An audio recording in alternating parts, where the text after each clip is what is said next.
Hey guys, tonight, as you settle into your blankets and let the weight of the day slip gently away, we're going to drift back across time, far beyond the modern world, far beyond the familiar pages of history books, and into a soft, misty landscape where the early story of England was just beginning to take shape.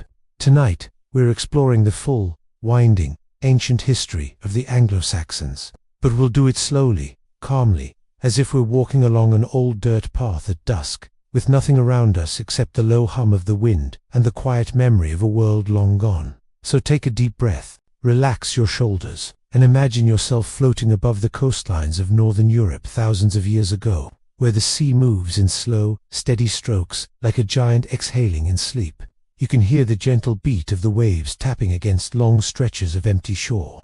The air is cool, the sky is pale, and everything feels quiet enough that the past begins to unfold naturally, like a story whispered across the centuries. Our journey begins not with the Anglo-Saxons themselves, but with the world that existed before them, a world of small villages, scattered tribes, Roman roads threading across Britain, and old Celtic traditions lingering like faint echoes.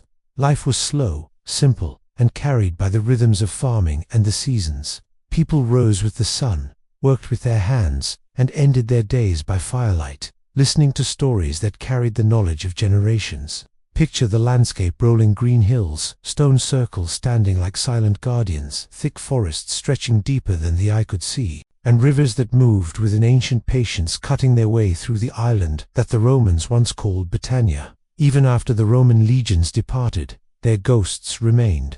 Old fort walls half buried in soil, abandoned villas where vines crept through cracked mosaic floors, and roads that still cut straight lines across the countryside, even though no army marched on them anymore.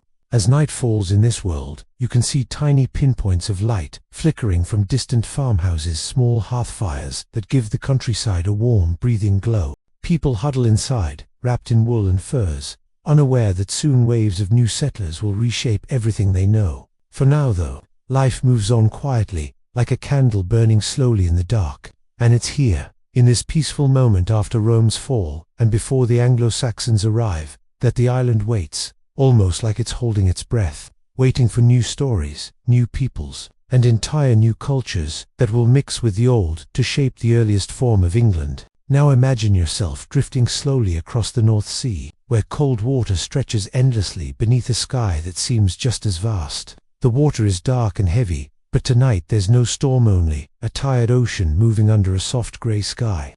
On this sea, you start to notice small wooden boats cutting through the waves. They're long, narrow, and built to move effortlessly across water.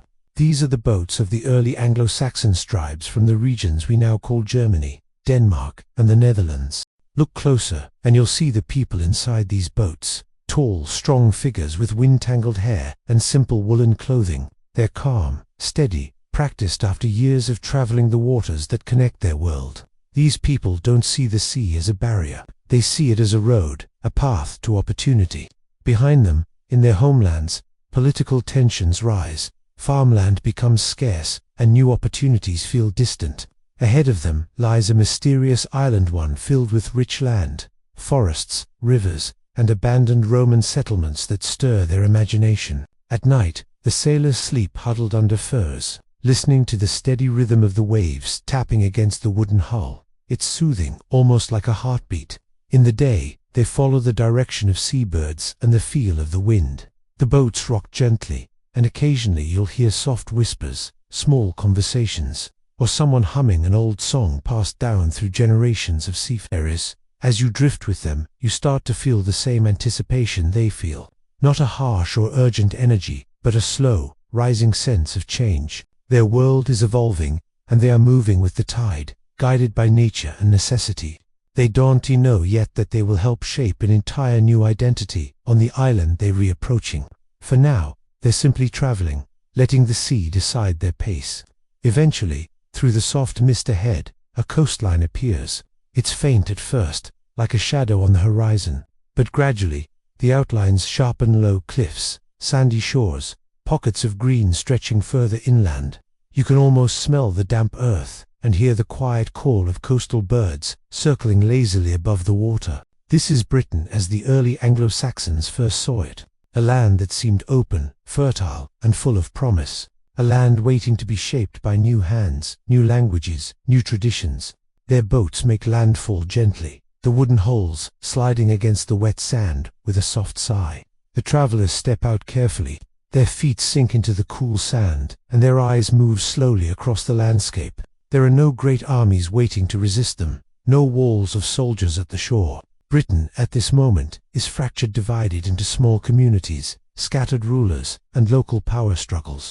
For newcomers, it is a place full of opportunity, both peaceful and perilous. As they walk inland, they move as families, not invaders, groups carrying tools, simple possessions, even animals. They settle first near the coasts, building humble wooden halls with thatched roofs. Smoke curls from their hearths as they cook food, share stories, and slowly begin weaving their traditions into the land.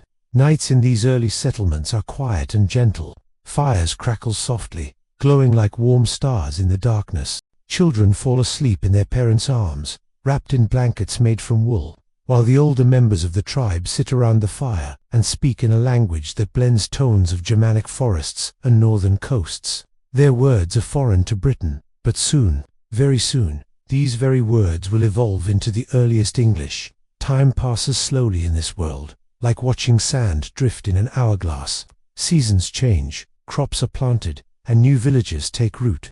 The Anglo-Saxons spread gradually, peacefully in some places, and forcefully in others. They established small kingdoms: Kent in the southeast, Sussex along the southern shores, East Anglia in the east, and Wessex, Mercia, and Northumbria further inland.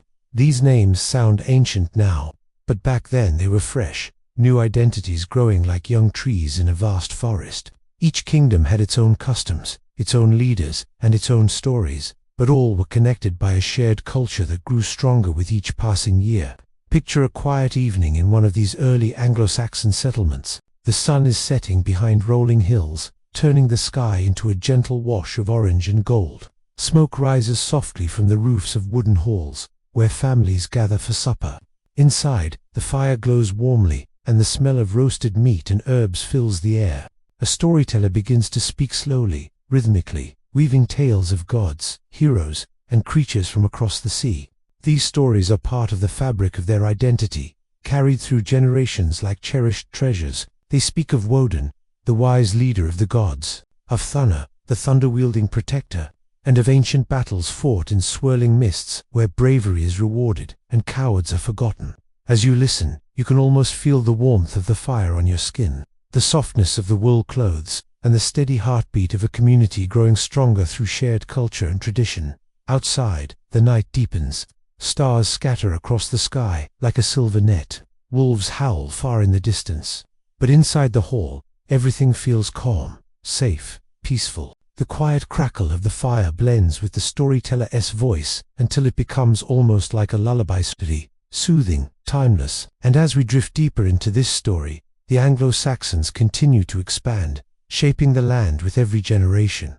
Forests are cleared for farmland, villages become towns, paths become roads. The land that was once a quiet waiting place after Rome's fall is gradually becoming the early heart of what we will one day call England.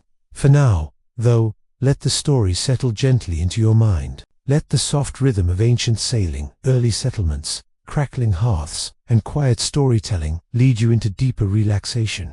Because this is just the beginning, and the full tale of the Anglo-Saxons will unfold slowly, gently, like a long dream you walk through at your own pace.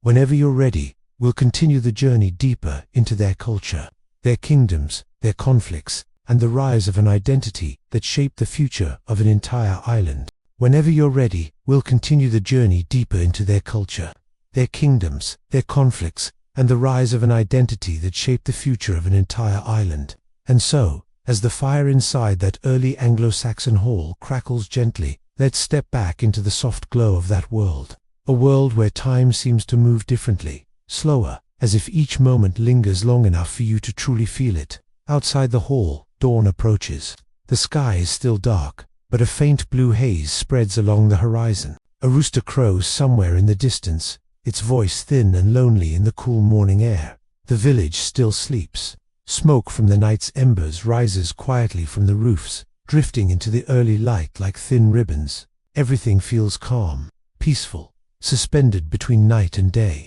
As the first villagers stir, you can imagine the gentle routine of early Anglo-Saxon life. There is no rush, no noise of machines, no traffic or lights, only simple tasks: gathering water from the river, tending the small fields behind the hall, feeding livestock, shaping tools, weaving cloth. The world is humble, but it has a comforting rhythm, like a steady heartbeat. The Anglo-Saxons believed deeply in the cycles of nature. They watched the seasons change with careful eyes: the blooming of spring flowers, the golden sweep of summer fields, the crisp winds of autumn, and the long cold nights of winter. Each season brought its own work and its own challenges, but for a people who lived close to the land, these rhythms weren't hardships, they were simply life. Imagine walking with them along a narrow dirt path that winds through the settlement. You can hear the soft crunch of earth beneath your feet. You pass women grinding grain at a stone quern, their motions slow and practiced. You see children chasing each other near the fields, laughing quietly before they remember the adults still waking. You pass elders sitting outside, wrapped in wool, watching the world with wise, steady eyes that have seen many winters come and go. And beyond the settlement, rising gently in the morning haze, stands the landscape that shaped their lives: low hills, open plains, dark forests, and winding rivers that glitter softly under the newborn sun. The air smells of damp grass and fresh earth. A thin layer of mist floats over the fields like a blanket that the world hasn't quite shaken off yet. As we move deeper into this world, time begins to stretch again. The Anglo-Saxons didn't rush, they listened, they observed. They believed the land itself held old spirits, figures from their mythology, who lived in the wind, the water, and the ancient trees. Even after Christianity arrived, many of these beliefs stayed quietly alive, woven into their understanding of the world, like threads in a tapestry. Days turn into months, and months into years. The small villages grow. Wooden halls become sturdier. Borders of tiny kingdoms begin to take form. Each kingdom, Kent, Sussex, East Anglia, Wessex, Mercia, and Northumbria, develops its own identity. In your mind, imagine them like small fires across the landscape, each glowing softly in the night, each representing a different community with its own stories. Let's drift north for a moment, into the rising kingdom of Northumbria. The air feels colder here, the landscape wilder. Dense forests stretch across the hills, and rivers cut long silver paths through the land. In one of the early monasteries, monks rise before dawn, chanting softly in the candlelit gloom. Their voices create a gentle, hypnotic hum, like the low drone of bees in a summer field. The monastery is quiet, the wooden floors creaking faintly beneath sandaled feet. Outside, the first birds begin to sing. This world might feel distant from the warrior kings and tribal chiefs, but it isn't. The Anglo-Saxons balanced two identities: the fierce defenders of their lands and the peaceful keepers of knowledge. The monasteries became places where learning survived, where scribes copied books by hand, each letter inked slowly, patiently, with a calm devotion that feels almost meditative. Now drift with me further south, into Mercia, the powerful kingdom in the center of the island. Here, the land is open and fertile, perfect for farming. The villages are spread out like beads on a necklace, each one connected by footpaths and small rivers. Local leaders, called aldermen, gather in wooden halls to discuss land rights, farming disputes, and occasional skirmishes with neighboring kingdoms. Their voices are deep and steady, carrying the weight of responsibility. Night in Mercia feels different from the calm of the monasteries or the wild forests of the north. It's earthy and grounded. You can hear cattle lowing in the distance, the murmur of villagers telling stories around fires, the soft rhythm of women weaving cloth by lamplight. There's a sense of community here, a sense of everyday life unfolding with a quiet certainty. And then there is Wessex, in the southwest, a kingdom that will one day play a monumental role in the survival of Anglo-Saxon England. But for now, Wessex is a place of rolling hills, ancient barrows, and small farming villages. The people here live much like their neighbors, close to the land, close to their families, close to the traditions that shaped their ancestors. If you listen closely, you can hear the soft murmur of Old English drifting on the breeze. It's a language both familiar and strange, filled with sounds that echo through time, eventually becoming the English we speak today. Words like land, home, child, and stone trace their roots back to these very voices speaking beside fires, in fields, in halls, lit by flickering torches. As decades pass, the Anglo-Saxon kingdoms grow more defined. Alliances form and fade, kings rise and fall, battles happen, but in our quiet nighttime world, we let them drift by softly, like distant thunder, far enough away not to disturb our calm. What matters here is the steady shaping of a culture, one that grows stronger, richer, and more distinct with every generation. Picture a late autumn evening in one of the larger settlements. The trees are bare, their branches black against a pale sky. Leaves crunch underfoot as villagers gather to prepare for winter. Food is stored carefully in clay pots. Meat is smoked over slow fires. Woolen cloaks are hung near the hearth to dry, and inside the great hall, warmth radiates from a central fire, filling the air with a soft, golden glow. Storytellers speak again, their voices slow, melodic, soothing. They tell tales of old heroes like Beowulf, whose courage echoes through the ages. They speak of monsters lurking in dark lakes, of brave warriors who fight until dawn, of kings who rule with wisdom, and of battles where fate, what the Anglo-Saxons called word, guides every blow. As you listen, the fire crackles, embers rising like tiny red stars. The warmth touches your face. The storyteller's voice dips and rises like a gentle wave. Outside, the wind whispers against the wooden walls, carrying the scent of the coming winter. The Anglo-Saxon world, though shaped by hardship, feels strangely comforting. It's a world where community matters, where stories matter, where the land itself seems alive. And as centuries pass, this world grows deeper, more complex. Kings begin minting coins, monasteries record histories, trade routes spread across the island, new towns rise near rivers, old beliefs blend quietly with Christianity, shaping a spiritual landscape that feels both ancient and evolving. And all the while, the identity of the Anglo-Saxon people grows clearer, rooted in courage, storytelling, farming, craftsmanship, and a deep respect for the rhythms of the natural world. But change is always on the horizon. New threats, new cultures, new chapters are waiting out there, in the distant north, across seas that are dark and restless. But for now, here, in this moment, everything is still, everything is calm, everything moves with the slow, soothing rhythm of a world finding its place. As night settles once again over the kingdoms of early England, lights flicker in the wooden halls, families gather, fires glow, songs carry softly across the air, and the land rests, unaware that soon the Anglo-Saxon story will shift again, growing larger, deeper, more dramatic. For now, let yourself drift gently with this world. Feel its quiet warmth, its steady heartbeat, its ancient calm. And when you're ready, we'll continue into the next chapter, where new kingdoms rise, old ones fall, and the Anglo-Saxon world steps closer to the most defining moments of its long history.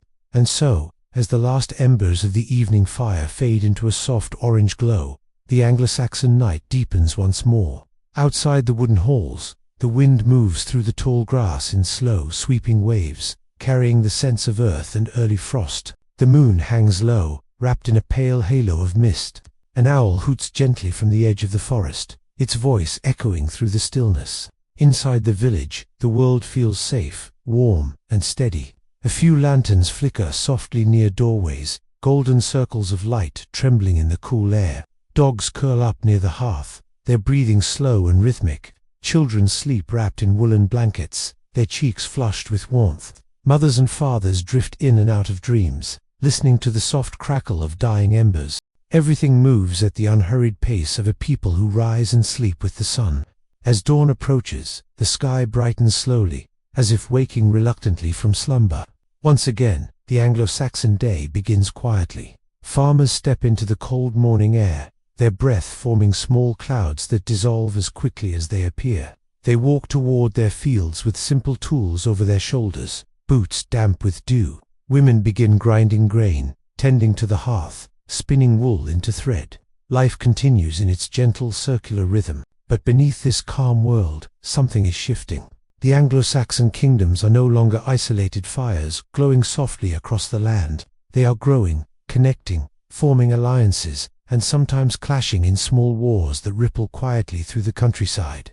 You might hear the distant thud of hooves on the old Roman roads, or the low calls of messengers carrying news between kings. One of the first great changes comes from the spread of learning and belief. Christianity, which first touched Britain in Roman times, arrives again in waves, first in Kent, through missionaries sent by Pope Gregory the Great, and then through the northern paths from Ireland and Scotland. But we won't rush through this transformation. Instead, imagine a simple wooden church built at the edge of a village. It stands modestly, with rough-hewn beams and a thatched roof, surrounded by a few wooden crosses carved from local trees. Inside, the air smells faintly of smoke and beeswax candles. The priest's voice echoes softly against the wooden walls, speaking both old words and new meanings. Some villagers listen with quiet curiosity. Others stand unsure, holding tightly to the old spirits of the land. But slowly, gently, almost like water wearing down stone, the new faith begins to weave itself into everyday life.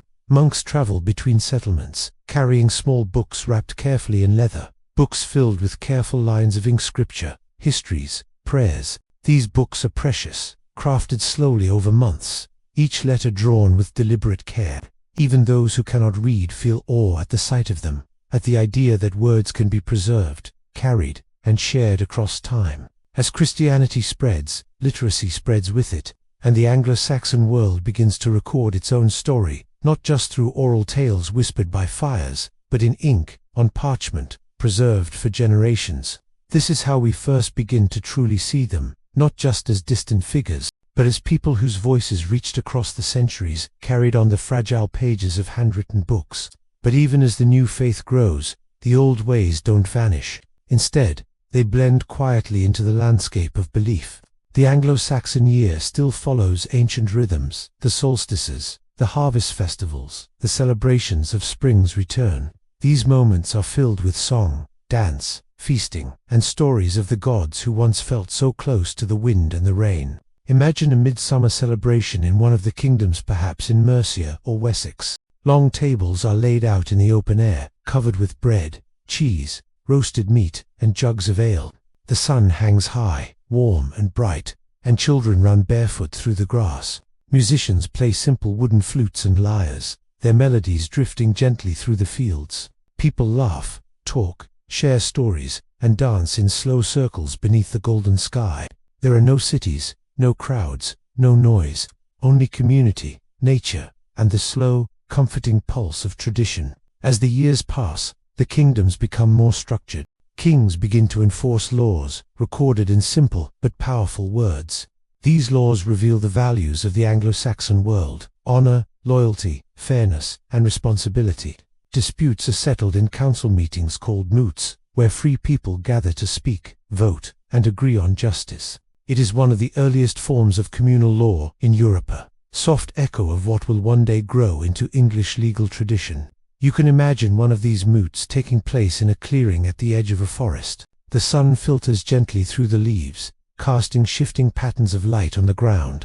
Villagers gather in a wide circle, some standing, some seated on logs. The reeve, a local leader, speaks slowly and clearly, his voice calm and firm. The matter at hand might be a dispute over land, or a disagreement about livestock, or an issue of responsibility between families. There is no shouting, no urgency, just a deep respect for fairness, for the community, and for the shared understanding of what is right. Little by little, the Anglo-Saxon kingdoms become intertwined with one another. Marriage alliances connect royal families. Trade routes weave across the landscape, carrying salt, cloth, tools, and stories between distant communities. The land feels alive with movement, but still slow, still steady. Nothing comes all at once. And yet, beyond the calm borders of this world, new shadows gather. Across the sea, in the cold north, a different people begin to stir. They are fierce, skilled, restless. Sailors who know the ocean like an old friend. Warriors who move with speed and precision. Traders who can navigate through storm and darkness. For now, they remain far away, their longships resting quietly in fjords, their fires burning under northern stars. But their time is approaching.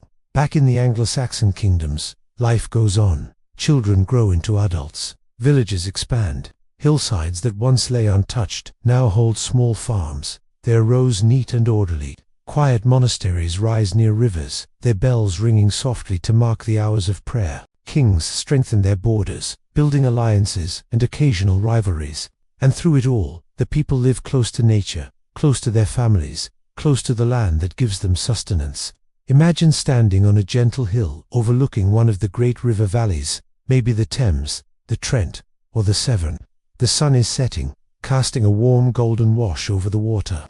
Boats glide slowly along the river, their shadows stretching across the surface. Smoke curls from distant houses. The air is cool and fragrant, with the scent of wet earth and blooming flowers. You can hear the low murmur of conversation, the soft clinking of tools being put away for the night, the distant call of cattle returning home. This is the heart of Anglo-Saxon England, not the battles, not the politics, but the steady rhythm of everyday life, a rhythm that feels ancient and grounding, like the slow pulse of the earth itself, a rhythm that continues for centuries. And now, as night settles once more across the kingdoms, the fires in the halls burn warm and steady. The people gather again to eat, to talk, to listen to the tales of their ancestors. Storytellers speak of great kings, brave warriors, wise queens, and the deep-woven threads of fate that bind every life. Children fall asleep to these stories, dreaming of forests and heroes and distant shores. Outside, a wind rises. It carries with it a faint whisper of the north, of cold fjords, of sharp waves, of restless sails waiting to catch the wind. It is a whisper the Anglo-Saxons do not yet hear, but soon, very soon, it will change everything. For now, rest in this calm moment. Let the quiet of the Anglo-Saxon night settle around you like a warm cloak. Feel the deep peace of a world moving at the pace of nature, guided by seasons, stories, and the soft glow of firelight. And when you're ready, we'll drift into the next part of their story, where the calm world of the Anglo-Saxons meets the rising storm of the Vikings. And so, as the soft wind of the northern seas brushes against the quiet shores of England, something in the air begins to shift, although it is so gentle at first that no one notices. The Anglo-Saxon world continues in its steady rhythm, fields being ploughed, children chasing each other through sunlit meadows, monks copying slow lines of ink by candlelight. The land is calm, familiar, carrying the peaceful heartbeat of generations, but far beyond the horizon, where the sea grows colder and darker, long ships are being carved from tall trees, their hulls smooth and strong, their dragon-headed prows waiting for the tides to turn. But before we drift toward that coming storm, let's spend a little longer inside the peaceful twilight of Anglo-Saxon England, because this calm, this softness, this deep-rooted way of life is what makes the next chapter so powerful. Imagine yourself walking through one of the great forests that blanketed the island at the time. The trees stretch high above you, their trunks thick and ancient, their branches entangled like fingers holding secrets of centuries. The air is cool and smells of pine and damp moss. Every step is cushioned by fallen leaves, soft and quiet. You hear a distant woodpecker tapping gently against a tree, and somewhere, a stream gurgles lazily over stones smoothed by time. In these forests, the Anglo-Saxons saw more than wood and soil. They saw spirits, old and wise. They believed the woods were alive with hidden guardians, with whispers carried on the wind. Even after converting to Christianity, many kept these beliefs tucked quietly in their hearts, blending them with their new faith, the way sunlight blends with shadow. Follow the sound of the stream, and soon you come upon a small clearing where a thatched hut sits near the water. Herbs hang drying from the beams. A woman tends to a small fire, grinding leaves into powders, preparing remedies passed down from her mother and her grandmother. She is the healer of the village, someone who knows the secrets of plants, the patterns of the seasons, the needs of her people. Her world is simple, sacred, built on knowledge older than the kingdoms themselves. Closer to the rivers, villages hum gently with life. Boats glide along the slow-moving waters, carrying sacks of grain, baskets of fish, bundles of wool. Children watch from the riverbank, tossing stones and laughing as ripples spread in perfect circles. Nearby, a craftsman hammers heated iron on an anvil, shaping it into a tool with patient, steady blows. Sparks fly like tiny stars for a moment, before fading into the air. These small, everyday scenes, peaceful and unhurried, form the foundation of the Anglo-Saxon world. It was a place where people felt deeply connected to their land, their traditions, and their stories. Each kingdom grew its own character. Northumbria with its monasteries of learning, Mercia with its broad fields and political strength, Wessex with its quiet resilience, Sussex and Kent with their coastal charm and early Christian centres. Together, They formed a tapestry of early English life, woven with threads of simplicity, courage, and continuity. And yet, as the 8th century slowly turns into the 9th, the sea begins to whisper warnings. Not loud, not urgent, more like a distant rumble beneath the waves. Fishermen returning to shore speak of unusual sightings. Long, narrow ships gliding along the horizon, moving with unnatural speed. Their sails appear dark and sharp against the sky. Their shapes are unfamiliar, unsettling. But for now, these ships remain far away, curious shadows at the edge of sight. Life goes on. The seasons roll gently across the land once again. Winter settles over the villages, blanketing rooftops in snow, quieting the world into soft stillness. Fires burn through the long nights, casting warm light across wooden floors. People gather closer than ever, wrapped in wool, huddled against the cold. They roast meat, bake simple bread, and tell stories that make the dark nights feel shorter. Stories of heroes, of gods, of ancient ancestors who faced storms and hardship with courage. When spring comes, the earth breathes again. Snow melts, rivers swell, shoots of green push through the soil. The Anglo-Saxons plant new crops, repair their homes, and prepare for festivals that welcome the sun's return. Everything feels renewed, soft, peaceful. But far across the water, in Scandinavia, a different rhythm beats a harsher rhythm, shaped by colder winters, shorter growing seasons, and people who learn to rely on the sea for survival. Villagers, they're also gathered by firelight, but their stories are fierce and sharp. Their heroes sail into unknown waters. Their gods demand courage and honor. Their world breeds explorers, traders, and warriors. And now, these people, the Norse, the Danes, the Vikings, begin to look south and west, toward the green island that lies across the sea. They see fertile land, unprotected monasteries filled with gold, villages without strong stone walls, and a wealth of opportunity waiting quietly for those bold enough to take it. Still, the Anglo-Saxons have no idea what is coming. One quiet morning, a monk in Northumbria rises before sunrise, as he always does. He lights a candle, prepares his ink, and begins copying the first lines of a manuscript. His breath forms small clouds in the cold air. The only sounds are his quill scratching gently and the faint rustle of parchment. But then, from the coast, not far away, he hears something strange. A distant shout, then another, a crashing sound, a deep horn blast that doesn't sound like anything from his own world. He pauses. The candle flickers. Outside, villagers begin running. Smoke rises on the horizon, and from the edge of the sea, long, swift ships slide onto the shore, silent at first, then exploding with noise as warriors leap out, carrying shields painted with swirling designs, axes sharp enough to cut through oak, eyes wild with adrenaline and the thrill of the raid. This is the first great Viking attack on Anglo-Saxon England, but in our calm story, we don't linger in the violence. We drift just above it, as if we're watching from the clouds, hearing only the distant echo of shouts, carried faintly on the wind. What matters here is not the battle itself, but the shift it brings. The way the Anglo-Saxon world, so steady and peaceful for centuries, begins to tremble under a new force. Word travels slowly from village to village, carried by frightened travelers and shaken monks. The stories vary. Some say the raiders were giants, others say they were demons. But soon the truth becomes clear. They are men from the north, skilled, fearless, relentless, and these raids will continue. They will grow larger, more organized. They will test the strength of each kingdom, pushing the Anglo-Saxons toward new alliances, new strategies, new heroes. Yet even as this new shadow spreads, life in the villages continues. People rebuild. They plant their crops. They mend their roofs.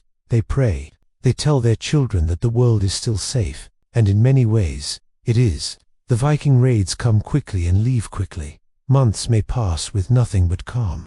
On a warm summer evening, you might stand once more in a broad meadow where families gather for a festival. The sun dips low, turning the world golden. A soft breeze carries the smell of roasted meat and sweet honey cakes. Musicians pluck lyres, creating gentle, drifting melodies. Laughter rings out. Children dance, barefoot in the grass. For a moment, it seems as though the distant raids are nothing but bad dreams carried by tired travelers. But deep in the hearts of the kings who rule these lands, anxiety grows. They know the raids will return. They know harder days are coming. and they will need strength, more strength than ever before, to face what lies ahead. Soon a king will rise in Wessex, who will change everything. A king who will hold the line against the Viking tide, who will unite the kingdoms in ways never seen before, who will shape the very foundation of England. But that part of the story is still waiting, resting just beyond the horizon. For now, the Anglo-Saxon world breathes in the space between peace and uncertainty. Fires glow warmly in wooden halls. The wind moves softly through the fields. Rivers flow slowly toward the sea. And the people, unaware of the great storms to come, continue living their simple, steady, beautiful lives. And when you're ready, we'll move deeper into this turning point, where Wessex rises, where a young prince grows into the defender of his people, and where the story of England begins to take its most dramatic shape. The years drifted onward, like quiet clouds across an early morning sky, and the Anglo-Saxons, now rooted more deeply than before, continued shaping their islands with slow determination. Life across the scattered settlements followed the rhythm of sunrise and sunset, the gentle turning of seasons, the dependable pulse of work and worship. Villages grew a little larger, wooden halls rose a little taller, and the people who once came from across the sea were now beginning to think of this place, these rolling hills, these winding rivers, these wide fields, not as a land they had taken, but as a land that was becoming an inseparable part of them. Across the countryside, smoke curled upward from turf-roofed houses, drifting lazily before dissolving into the cool air. Children chased each other through the grass at the edges of fields where their parents worked, the sound of their laughter mixing with the rhythmic thud of wooden tools. Sheep grazed on the slopes, their bells chiming softly, while cattle moved slowly across the meadowlands, leaving narrow trails behind them. Everything felt slow, patient, and unhurried, as if the island itself was gently breathing in and out, guiding the lives of the people who now called it home. Inside the halls, the glow of the central fire illuminated carved beams and woven tapestries. A visiting traveler might have stepped inside, expecting noise or commotion, but instead found calm shapes moving through warm shadows, tending to embers, mending tools, sharing food, or simply resting with quiet thoughts. The crackle of the fire softened the stillness, and from time to time, someone would softly recite a bit of poetry, lines about past kings, old voyages, or forgotten monsters lurking at the edges of the world. Storytelling became the Anglo-Saxons' gentle way of keeping the past alive, while the present continued forward. Their society was slowly expanding, village by village, and yet everything felt modest, shaped by the land rather than imposing itself upon it. Fields stretched outward in neat strips, carefully divided among families, each strip cultivated with patient hands. The people worked with a closeness to the earth that gave them both food and grounding. Their days were simple but full, and their nights were often spent in calm reflection, listening to the wind brushing against the wooden walls or the distant hoot of an owl drifting above the trees. In the monasteries that were beginning to rise across the landscape, another kind of quiet work took place. Monks bent over parchment by candlelight, their quills whispering as they copied ancient texts or recorded the events unfolding around them. These peaceful enclaves were becoming islands of learning and stillness, places where time seemed to pass differently. The halls were filled with the soft scent of ink and parchment, the gentle echo of footsteps on stone floors, and the soft chants that drifted through dim corridors. These centers of learning preserved knowledge that might otherwise have vanished into the darkness of forgotten time.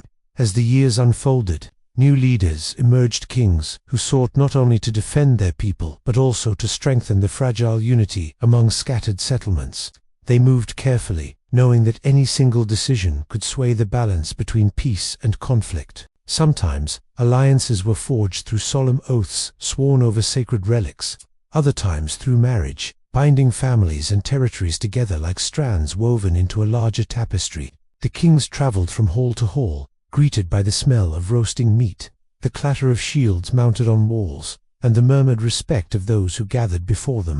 Yet even in times when threats loomed, whether from neighboring kingdoms or distant enemies, there was an underlying calm to the rhythm of Anglo-Saxon life. People trusted in the cycle of the seasons, the protection of their lords, the strength of the land beneath their feet, and the ancient stories that whispered of endurance, resilience, and fate. Night after night, fires glowed within the halls while the outside world rested beneath the stars. The sky stretched endlessly above the fields, the constellations slowly wheeling across the heavens. For the Anglo-Saxons, these stars were more than distant lights, they were reminders of the vastness of creation, silent watchers of their triumphs and losses, patient guardians of history unfolding beneath them. In the stillness of those nights, a gentle calm settled over the land, carrying with it the sense that everything was unfolding exactly as it was meant to. As communities grew, trade began to hum softly through the landscape. Traders moved along forest paths and coastal routes, bringing with them polished beads from distant shores, fine metalwork, and stories carried like precious cargo. A visitor from across the sea might have been surprised to find such hospitality. Warm bread placed before them, a mug of ale offered with a quiet smile, a place by the fire where they were invited to rest their weary feet. This world, slowly shaping itself, was filled with small gestures of kindness that stitched the days together gently. Seasons continued their steady turn. In spring, wildflowers painted the meadows with soft colors, and the air smelled fresh with new growth. Summer brought long, bright days when children splashed in shallow rivers, and families worked together beneath the warm sun. Autumn cast a golden glow over the land, leaves drifting down like whispered farewells, while winter wrapped everything in quiet stillness. Inside the halls, people drew closer to the fire, sharing stories that warmed the heart as much as the flames warmed their hands. And so the Anglo-Saxons' world drifted forward through time, never rushing, always unfolding like mist that rises slowly from the earth before being touched by sunlight. The centuries ahead would bring challenges, great battles, brave kings, new invaders, moments of triumph and sorrow, but in these early years, everything remained peaceful, gentle, and full of quiet promise. Their story continued to expand, breath by breath, like a calm river that never stops flowing. And as the moon rose high above the land, casting silver light across fields and forests, it illuminated a people who were building not just settlements, but a lasting connection to the island they now called home. The quiet certainty of time's slow passage lingered across the land, and as the generations folded softly into one another, the Anglo-Saxons began to weave a deeper identity, something more permanent than their wooden halls or their seasonal fields. It was a sense of belonging, a shared memory stretching back across decades, settling like gentle mist upon every village and every heart. And though the world beyond their shores was shifting in ways they could not yet imagine, within the island, life continued with that same peaceful cadence, steady and familiar. Across the waking countryside, dawn spread itself thinly over the hills, the pale light drifting across the edges of forests and slipping between the branches. The first sounds of morning were soft, a rooster calling in the distance, the rustle of a door pushed open, the whisper of someone stepping onto cool earth. Fields waited patiently for the day's work to begin, their dark soil resting beneath a faint shine of dew. In those moments before the world fully awakened, it felt as though the island itself was stretching slowly, adjusting to another day of quiet existence. In the halls, people stirred from their sleep, rolling away heavy blankets and listening to the low hum of embers still glowing faintly from the night before. The fire tender added new wood, coaxing flames back to life until they crackled warmly, sending flickers of orange dancing across the faces of those gathered near. Wooden bowls were filled with simple porridge, steam rising in thin ribbons, and the soft clatter of spoons began to echo through the calm morning. These small details, the warmth of the fire, the smell of cooked grain, the muted conversations were threads that held their world together. Beyond these early hours, life settled into its familiar rhythm. Farmers moved into the fields, their tools resting easily in their hands, cutting through soil that had been worked by generations before them. Shepherds guided flocks gently across rolling pastures, their dogs trotting alongside with alert ears and calm focus. Craftsmen settled into their workshops, shaping metal, carving wood, or weaving cloth, each movement deliberate and unhurried, guided by skills passed down through families. Even the sound of their work had a certain softness to it, a steady tapping, a slow scraping, a rhythmic sweeping that blended into the peaceful landscape. And while much of their world was shaped by routine, moments of celebration blossomed like small bursts of color within the steady days. Feasts were held to honor harvests, or victories, or simply the passing of another year. Halls were decorated with greenery, the air filling with the smell of roasted meats, fresh bread, and sweet drinks made from honey. Children danced with laughter in their eyes, and elders recited the old stories with voices that trembled slightly but carried deep wisdom. These gatherings bound the community together, reminding them of their shared past and the bonds that sheltered them through every challenge. In the monasteries, the quiet work of writing continued, and with each passing year, these places became stronger foundations of the Anglo-Saxon world. Monks carefully recorded laws, prayers, histories, and poems, illuminating each manuscript with careful lines of ink. Their chants rose and fell with the gentle rhythm of breath, echoing softly through the stone corridors and out into the sunlight that filtered through narrow windows. They were keepers of memory, preserving not only their own knowledge but also fragments of the world that had preceded them. Kings too played their part in shaping the landscape. They traveled along winding paths between settlements, accompanied by guards whose armor glinted faintly in the shifting light. When a king entered a hall, the atmosphere shifted not with fear, but with respect. Conversations quieted, heads bowed, and everyone listened as he spoke of peace, justice, or alliances. These leaders were not distant figures. They were woven into the lives of the people. Their decisions felt in every field, every trade route, every hearth. Still, beyond the calmness of their days, subtle changes were beginning to gather at the edges of their world. New ideas drifted in with travelers, new customs mingled with the old, and new tensions whispered across boundaries. But for now, these were only faint ripples on the surface of a much larger sea, not yet strong enough to disturb the tranquility the Anglo-Saxons knew. The people continued with their work, their prayers, their celebrations, unaware that the centuries ahead would bring storms as well as triumphs. As the sun dipped below the horizon and the sky deepened into shades of indigo and gold, the land settled once more into evening softness. Fires were lit inside homes, casting warm halos of light around the doorways. Shadows stretched long across the fields, and a gentle chill threaded through the air. Families gathered close again, sharing meals, whispering stories, humming old songs that had traveled across the sea generations ago, but still carried the comfort of familiarity. Night embraced the island with its quiet certainty, the stars appearing one by one, shimmering like ancient guardians watching over the sleeping land. The gentle flow of time carried everything forward with the same patient rhythm, and the Anglo-Saxons drifted into rest beneath the calm sky, unaware of how their story would soon expand into something far greater than the small, peaceful world they knew. The next chapter waited quietly on the horizon, and when dawn finally touched the land with its pale light, the world stirred with a subtle shift. The peaceful rhythm of the Anglo-Saxon kingdoms remained, but beneath the calm surface, something new was beginning to breathe, the sense of change, slow yet certain, moving like a distant tide that no one could see but everyone would eventually feel. As morning spread across the island, villagers stepped from their homes into soft, cool air. Mist clung to the fields in faint silver trails, curling gently around fence posts and drifting through patches of tall grass. It was the kind of morning that felt suspended between worlds, where every sound was softened and every movement felt unhurried. Farmers paused for a moment at the edges of their fields, listening to the quiet, sensing that the land itself was watching, waiting, and carrying secrets that time would someday reveal. Life continued in familiar patterns, yet the kingdoms themselves were growing stronger, settling their borders, shaping laws, and organizing the world around them. Over time, the early settlements had blossomed into defined realms: Northumbria in the north, Mercia stretching across the center, Wessex rising in the south, along with smaller kingdoms that held their own quiet identities. Each region had its own rhythms, its own customs, its own quiet pride, and though they shared a language, a culture, and deep ancestral ties, the land was still learning how to hold them all in harmony. In Northumbria, learning and faith bloomed like wildflowers across the rugged landscape.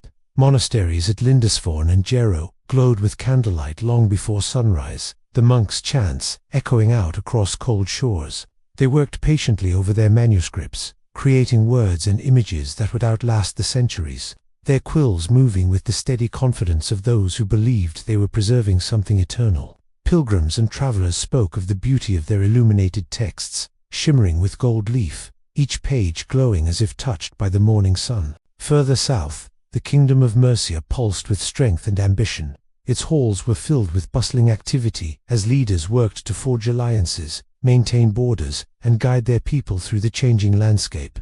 Warriors trained beneath open skies, their movements sharp and deliberate, shields lifted, spears poised, each step echoing discipline and unity.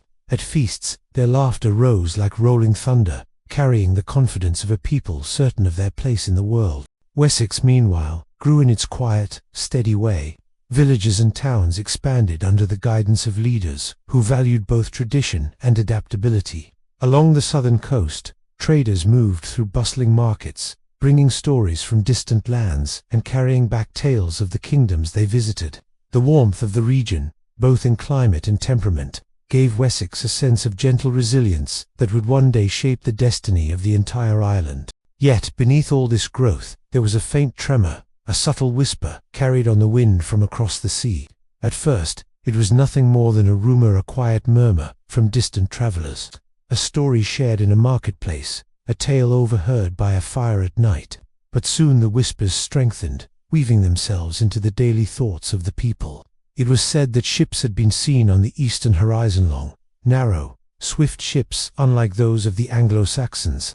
Their prows were carved like dragons, cutting through waves with an unfamiliar confidence.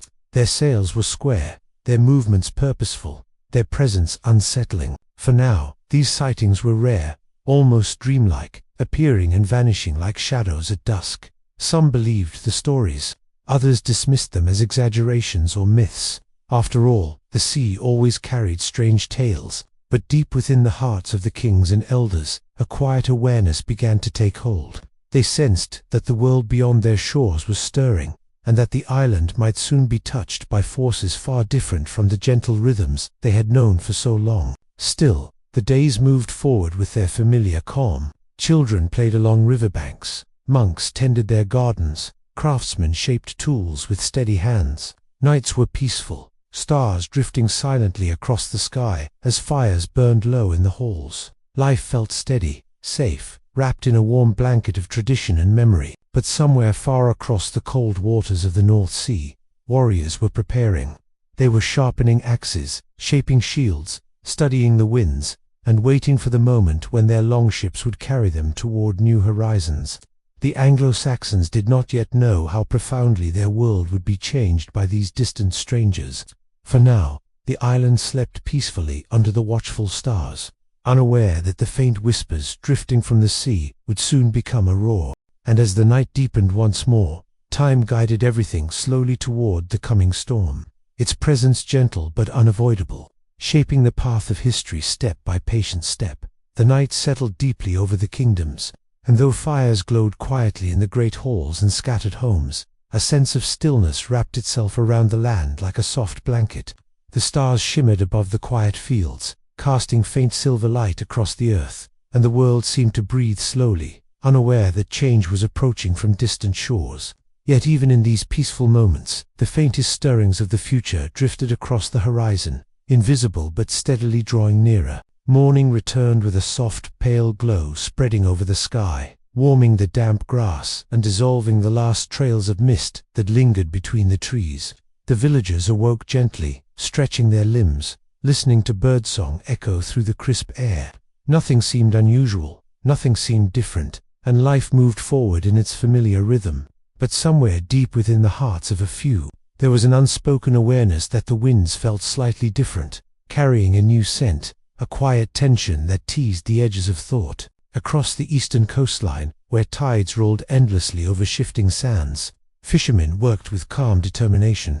They pushed their narrow boats into the water, the wood creaking softly as the waves brushed against the hulls. Nets glistened with droplets of seawater as they were cast into the depths, spreading like dark wings beneath the surface. The fishermen breathed in the salty air, watching the horizon for signs of shifting weather, listening to the low murmur of the sea as though it had secrets to tell. And every now and then, one of them might have paused, narrowing his eyes as though searching for something just beyond sight. These were the first to sense it, a subtle unease, a feeling that the sea was carrying more than waves and wind. Rumors had traveled quickly along the coast, stories of ships with tall square sails, carved prows, and warriors whose eyes burned like fire in the storm. Most dismissed these tales as exaggerations, or perhaps memories borrowed from drunken storytellers seeking attention. But the fishermen, who spent more time with the sea than anyone else, knew that water always whispered truth long before it spoke loudly. In the inland villages, far from the restless coastline, people continued with the comforting simplicity of daily tasks. Women ground grain between heavy stones, rhythmically turning it into flour. Men repaired wooden fences, pulling them back together after winter winds had tested their strength. Children collected kindling, their laughter drifting through the air as lightly as fallen petals. Smoke rose from thatched roofs, spiraling gently into the sky. Dogs lay sleeping in patches of sun, stretching their legs lazily whenever someone passed nearby. Life was peaceful, and yet everything was slowly preparing for something unseen. Kings held councils in their halls, though they spoke cautiously, choosing their words with care. Reports of the strange ships made their way from village to village, carried by frightened travelers and curious merchants who had glimpsed distant shapes moving across the waves. Some kings believed the stories, others demanded evidence, but all felt the quiet ripple of possibility moving beneath the surface. They could not yet see the storm that was forming, but they sensed the change in the air. Even the monks, far removed from matters of war, felt something shift. In their quiet monasteries, built near windswept cliffs or nestled in peaceful valleys, they continued their patient work by candlelight. Quills moved over parchment in slow, measured strokes, recording prayers, poetry, and chronicles of the world around them. Yet now, their writing paused a little more often. Candles flickered strangely in the draught. Footsteps echoed differently in long corridors. They noticed the distant sound of waves crashing with a new intensity, as though the sea itself was restless. And while they said nothing, their hearts held a cautious awareness. Days passed, and the whispers continued. Longships were seen again, this time closer, their dragon-headed prows rising against the early morning light. At first, they came quietly, like shadows drifting over calm water. They approached with a grace and confidence that unsettled those who watched from the cliffs. Their sails, woven from strong wool, billowed softly, catching the wind with practiced ease. Warriors stood within them, silhouettes tall and motionless, their weapons resting at their sides. And then the first landing happened. It was sudden, swift, and terrifying for those who witnessed it. A quiet coastal village awoke to the sight of strange ships sliding across the surf, their hulls slicing through the waves as if guided by instinct alone. The villagers froze, staring in disbelief, as men with braided hair, animal skin cloaks, and polished axes leaped from the ships and charged forward with alarming speed. The attack came like a storm, loud, violent, and completely unexpected. Homes were ransacked, goods taken, and a few unlucky souls were dragged away, their cries swallowed by the roar of the sea. It was over in minutes. The ships vanished as quickly as they had arrived, disappearing back over the horizon before anyone could mount a defense. Word of the raid spread like wildfire, racing inland faster than any messenger. Fear rippled across the land, entering halls and homes with a cold whisper. For the first time in generations, the Anglo-Saxons felt a threat, not from within the island, but from far across the waters. Yet even as fear took root, life persisted in its gentle rhythm. Crops needed planting, animals needed tending, and families continued their quiet routines because the earth demanded continuity. Kingdoms met in cautious councils, sending scouts to the shores, strengthening watchposts, and gathering warriors. But they still could not comprehend the nature of the threat. The raiders came and went like ghosts, striking swiftly and disappearing into the sea before pursuit was possible. Still, the heart of the Anglo-Saxon world remained calm in many places, untouched by the early attacks. Evenings remained filled with flickering firelight, quiet meals, and soft conversations. The world had changed, but the change had not yet reached every corner. Children slept soundly in wooden huts, unaware that the shape of their future was beginning to shift. Elders sat near warm hearths, telling stories of ancient heroes, while trying not to think of the new dangers whispered by frightened travelers. But the sea was no longer quiet. More longships were being prepared in the cold northern lands, where the raiders came from. Their people driven by hunger, ambition, harsh winters, and a restless desire for wealth, were readying themselves for greater journeys. What began as small raids soon grew into something larger, something organized, something relentless. And as these plans formed far across the water, the Anglo-Saxons felt a growing tension, subtle but undeniable. The peaceful days seemed slightly shorter, the nights felt heavier. Fires flickered strangely against the wooden walls of halls that had once felt impenetrable. Kings rode along the boundaries of their lands, studying the coastline with a seriousness that had not been needed in previous years. The future was shifting. The island could feel it. Even nature seemed to respond in its own quiet way. Winds grew colder, carrying the scent of distant storms. The sea roared more fiercely against the rocky cliffs. Birds flew in uneasy patterns as though avoiding something unseen.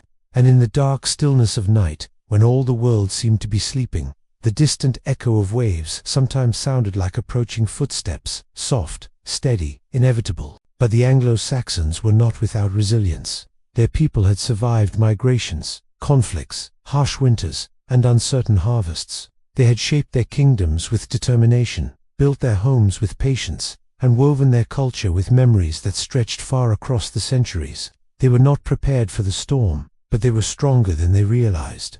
And in the years to come, their courage, unity, and quiet endurance would be tested in ways they could not yet imagine. For now, though, the land rested under the calm glow of moonlight. The stars hung silently above the fields, watching as time moved gently forward.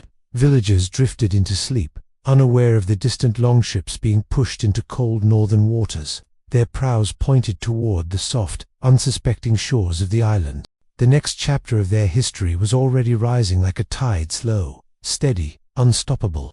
And as the night deepened, the whisper of the sea carried the faintest promise of what was to come, a promise that would soon reshape the destiny of every kingdom, every village, every life. The land slept, calm and peaceful, beneath a sky full of watching stars, while the storm gathered quietly in the dark. And as the quiet of that world settled again, imagine the dim glow of hearth embers softening inside a timber hall somewhere in the early English countryside, the sound of a winter wind brushing against wattle walls, and the gentle creak of wooden beams settling overhead. Life resumed in that fragile post-tragedy calm, and the Anglo-Saxon kingdoms moved forward, though each step carried the weight of transformation that could never fully be undone. Kings rode along muddy tracks between shires, their horses leaving soft impressions in the earth, and messengers carried tidings from one wooden hall to another, weaving together the stories of realms that still pulsed with quiet determination. In those days, the people who lived under those fragile roofs had no idea how close their world stood to reshaping itself, how the hardships they faced would carve new paths across the English landscape, like streams cutting deeper over centuries. In the villages, life carried on in rhythms almost unchanged by the rise and fall of kings. Women bent over looms where the soft clatter of wooden weights tapped gently like a lullaby. Farmers walked through mist-covered fields each early morning, testing the soil between their fingers, whispering their hopes for the coming harvest. Children wove crowns from reeds and pretended to be warriors or saints, depending on which story they had heard most recently around the fire the night before. These small lives formed the soul of the Anglo-Saxon world, each person adding their quiet existence to the vast tapestry of a people trying to find safety in a time when armies could descend like storms from across the sea. Yet the fragile peace that clung to so many regions was always marked by a tension just beneath the surface. Whispers of raiders still made their way through the markets. A farmer might pause mid-sentence, listening to the distant echo of gulls, wondering if it was only birds or the omen of sails appearing again from the northern horizon. But with kings like Alfred's successors working to strengthen defenses, building burhs and gathering militias, the people slowly gained a sense of steadiness. In these fortified towns, the rhythm of everyday life met the new pulse of preparedness. Walls of earth and timber curved around settlements like protective arms, and watchmen paced along the ramparts, their torches glowing in the night's slow breath. Trade revived as well, gliding across rivers and rough paths, carrying goods and stories between far-off shires. Boats loaded with pottery, cloth, salted fish, iron tools, and beads drifted along gentle rivers under drifting clouds. Traders described exotic lands they had never personally visited, but spoke of as if they had Frisia, with its bustling ports, the Frankish kingdoms with their tall stone churches, and the cold, craggy lands of the Norse where longships slept on stony shores. These stories wove through Anglo-Saxon towns like the threads of a tapestry, filling the imaginations of listeners with visions of places they would never see but felt deeply connected to through the tides of history. Within the halls of kings, advisors whispered about alliances, land grants, and marriages that could seal fragile agreements. Scribes, bent over their desks, guided quills made from goose feathers across parchment made from animal skins. The soft scratching of ink created the quiet heartbeat of recorded history. Through their hands, laws were shaped, charters were signed, and the memory of a kingdom was etched line by slow line. Monks in remote monasteries lit candles before dawn and murmured prayers that floated into the cold air, then returned to copying sacred texts or chronicling the events of their age. Within those delicate letters they captured both the turmoil and the triumphs of the people around them. And as the decades drifted onward, new generations grew into a world that remembered the past not as a distant story, but as a recent, living memory carried by their grandparents. The tales of how Alfred had resisted the great heathen army, how Guthrum had accepted baptism, and how the land had nearly fallen into chaos became stories told in calm, glowing firelight. These tales softened with each retelling, turning from sharp accounts of battle into gentle lessons that shaped how children understood courage, patience, and faith. But history continued its steady march, never content to remain still. As the 10th century unfolded, kings like Edward the Elder and Athelstan began weaving the smaller kingdoms together into something more unified. Athelstan in particular became known for assembling an England that had long been divided. His rule reached across territories that once stood in opposition, drawing them into a single identity that would echo through the centuries. Under his watch, law codes expanded, diplomacy stretched across the North Sea, and the idea of an English nation took on clearer shape.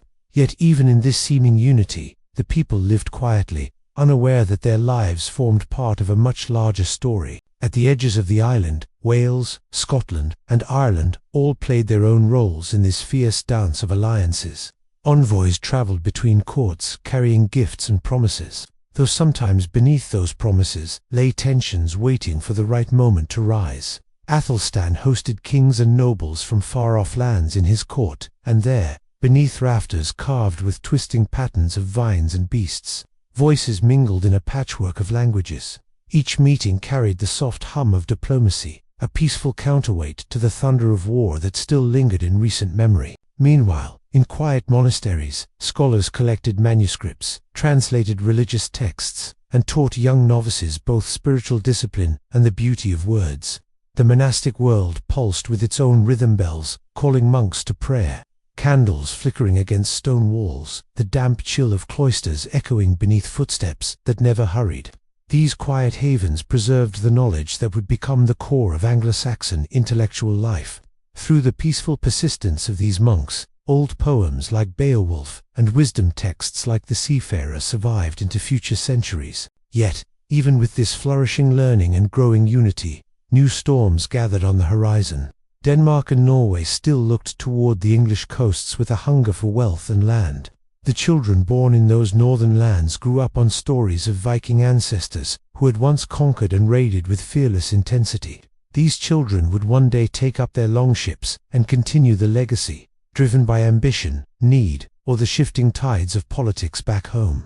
And so, though the Anglo-Saxon kingdoms strengthened themselves, the sea still carried the threat of returning sails. Along the edges of those seas, fishermen cast their nets into dim pre-dawn waters, lifting them with slow, practiced movements. They might look up only for a moment to scan the horizon, searching for nothing more than the weather's promise, yet unknowingly checking for danger in the same glance. Life in coastal villages always held that dual awareness, beauty and fear intertwined, like strands of rope binding together a boat. Inside the timber halls inland, storytellers continued weaving tales of ancient heroes, some real, some imagined. Their voices glowed softly in the warm light of fire, drawing listeners into worlds filled with dragons, warriors, saints, and kings. Though the listeners did not know it, these stories shaped their identity as much as any law or border. They whispered of bravery, loyalty, honor, and the fragile balance of fate. These themes flowed naturally into the lived experiences of a people whose history was marked by the constant interplay between peace and peril. As the century deepened, the sons and grandsons of earlier kings struggled to maintain the unity their ancestors had built.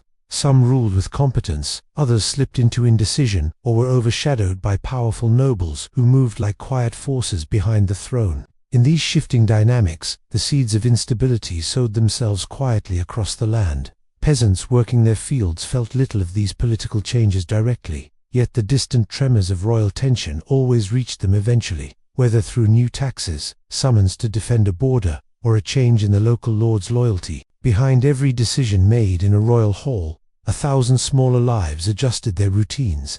A soldier's wife waited longer for his return. A farmer stored extra grain in case of conflict. A monk prayed more fervently for stability.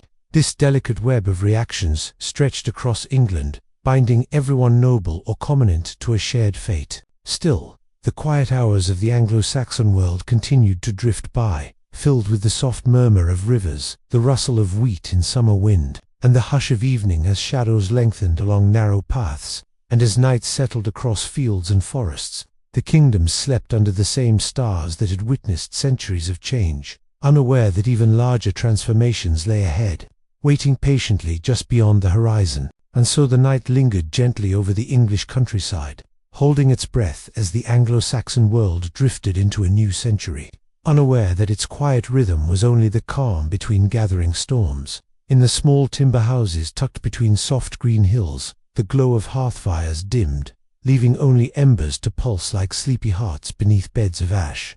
Outside, mist drifted low across fields where sheep huddled together, their shapes barely visible in the moonlight. There was a softness to the land in those early hours, a sense that the earth itself hoped for peace, though history rarely allowed such hopes to settle for long. As these peaceful scenes continued, new generations grew up with faint memories of past wars but no clear understanding of how fragile their world remained. Children listened to quiet stories told by their elders, stories of kings long past, of raids that had once sent entire villages fleeing into the woods, and of brave leaders who had carved stability from chaos. These stories felt distant to the children, belonging to another age. They believed themselves safe, as all young people do, unaware that the ground beneath their feet was shifting again. In the courts of the late 10th century, kings like Edgar the Peaceful presided over realms that seemed unified, though the unity rested on delicate threads. Edgar's rule brought a rare moment where the land breathed more easily. His ability to draw together the church, the nobility, and the common folk created a harmony that few kings before him had achieved. Monks wrote admiringly of his piety and calm authority, and nobles recognized the steadiness he brought to their lands. Under his leadership, the kingdom experienced something like a golden glow, brief but cherished. But kings grow old, and peace rarely outlasts those who created it. When Edgar passed, his sons inherited a kingdom stronger than it had ever been. But maintaining such strength required the kind of vision and steadiness that not all were gifted with. The throne wavered between half-brothers, Edward and Thelard, and though Edward would become known as a martyr after his tragic murder, it was Thelard who eventually took the crown. History remembers him with a name that clung to him like a shadow, Thelard the Unready.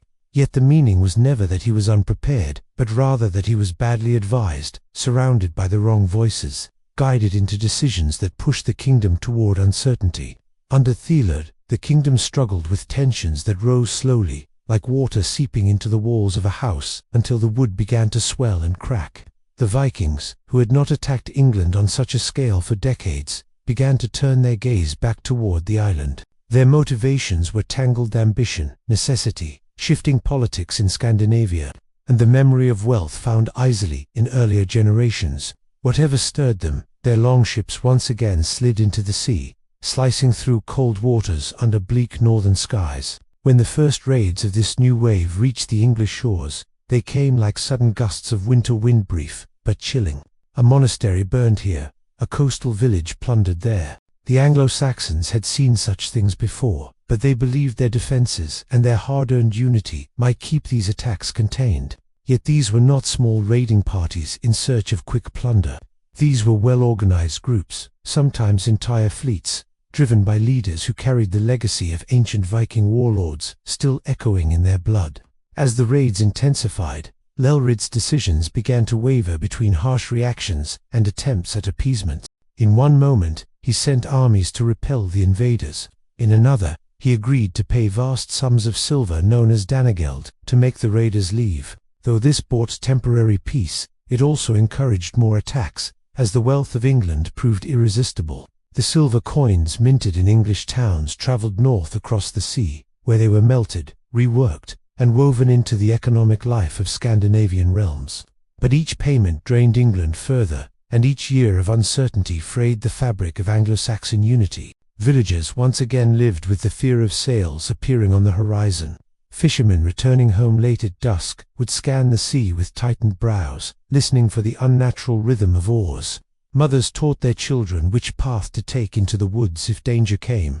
Priests offered prayers laced with worry, lighting candles that flickered against the draughty stone of small parish churches. Every quiet night felt like a blessing. Every distant sound in the dark felt like an omen. The kingdom's troubles deepened when political tensions rose within. Noble families grew restless, questioning the king's strategies and his reliance on foreign mercenaries. Some nobles formed secret agreements with Viking leaders, hoping to protect their own lands, while weakening the king's influence.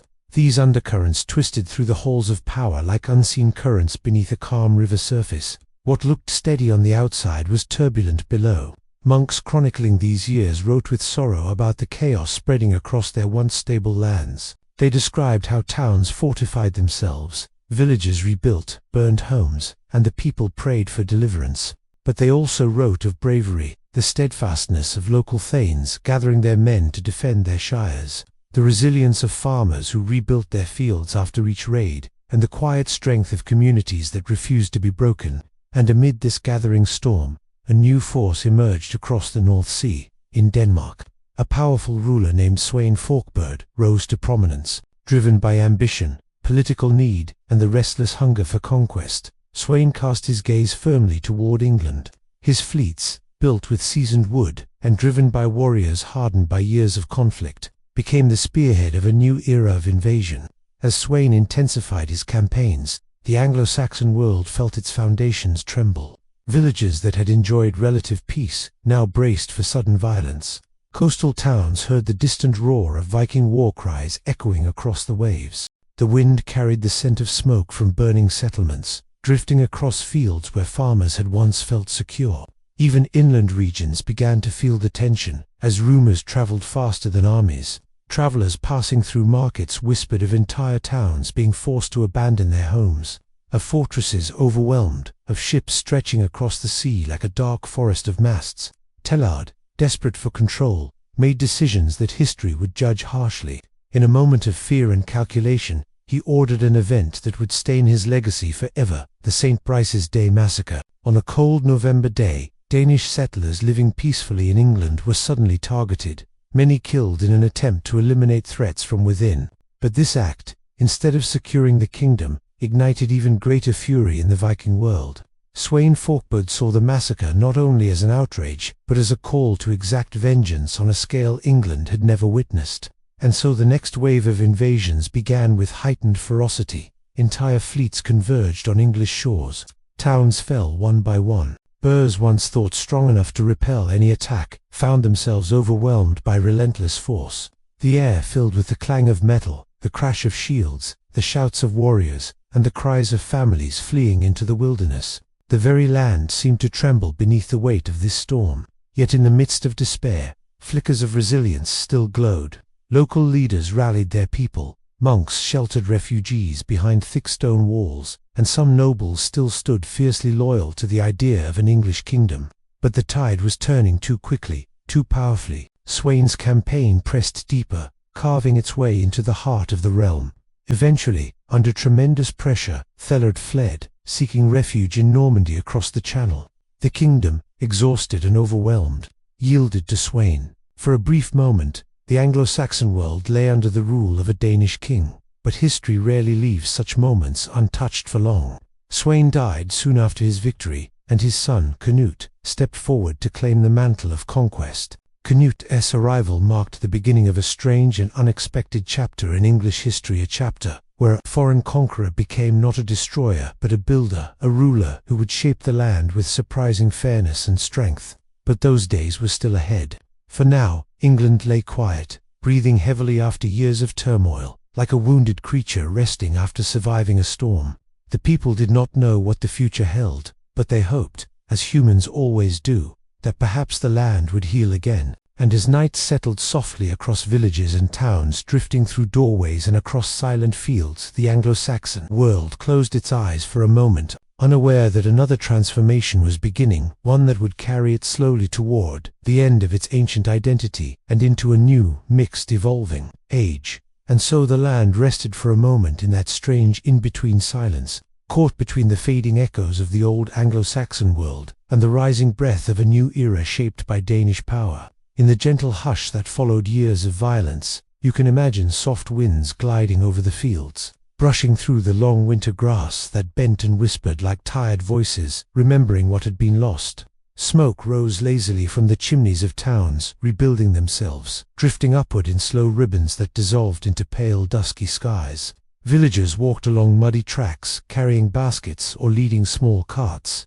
their steps a little hesitant, as if they were learning once more how to live without fear of sudden destruction. Within wooden halls, where firelight swayed against rough-hewn beams, people spoke in softer tones. They talked about the raids as though recalling a nightmare, voices weighed by memory but tinged with the fragile hope that maybe the worst had passed. Word traveled slowly from one settlement to another, carried by traders, monks, and wandering messengers, and with each passing day, the people began to realize that though the storm had not yet fully cleared, its fury had lessened, and something unfamiliar was taking shape on the horizon. Canute, son of Sweyn Forkbard, a figure carved by war and sharpened by ambition, now stepped into the uncertain landscape of England.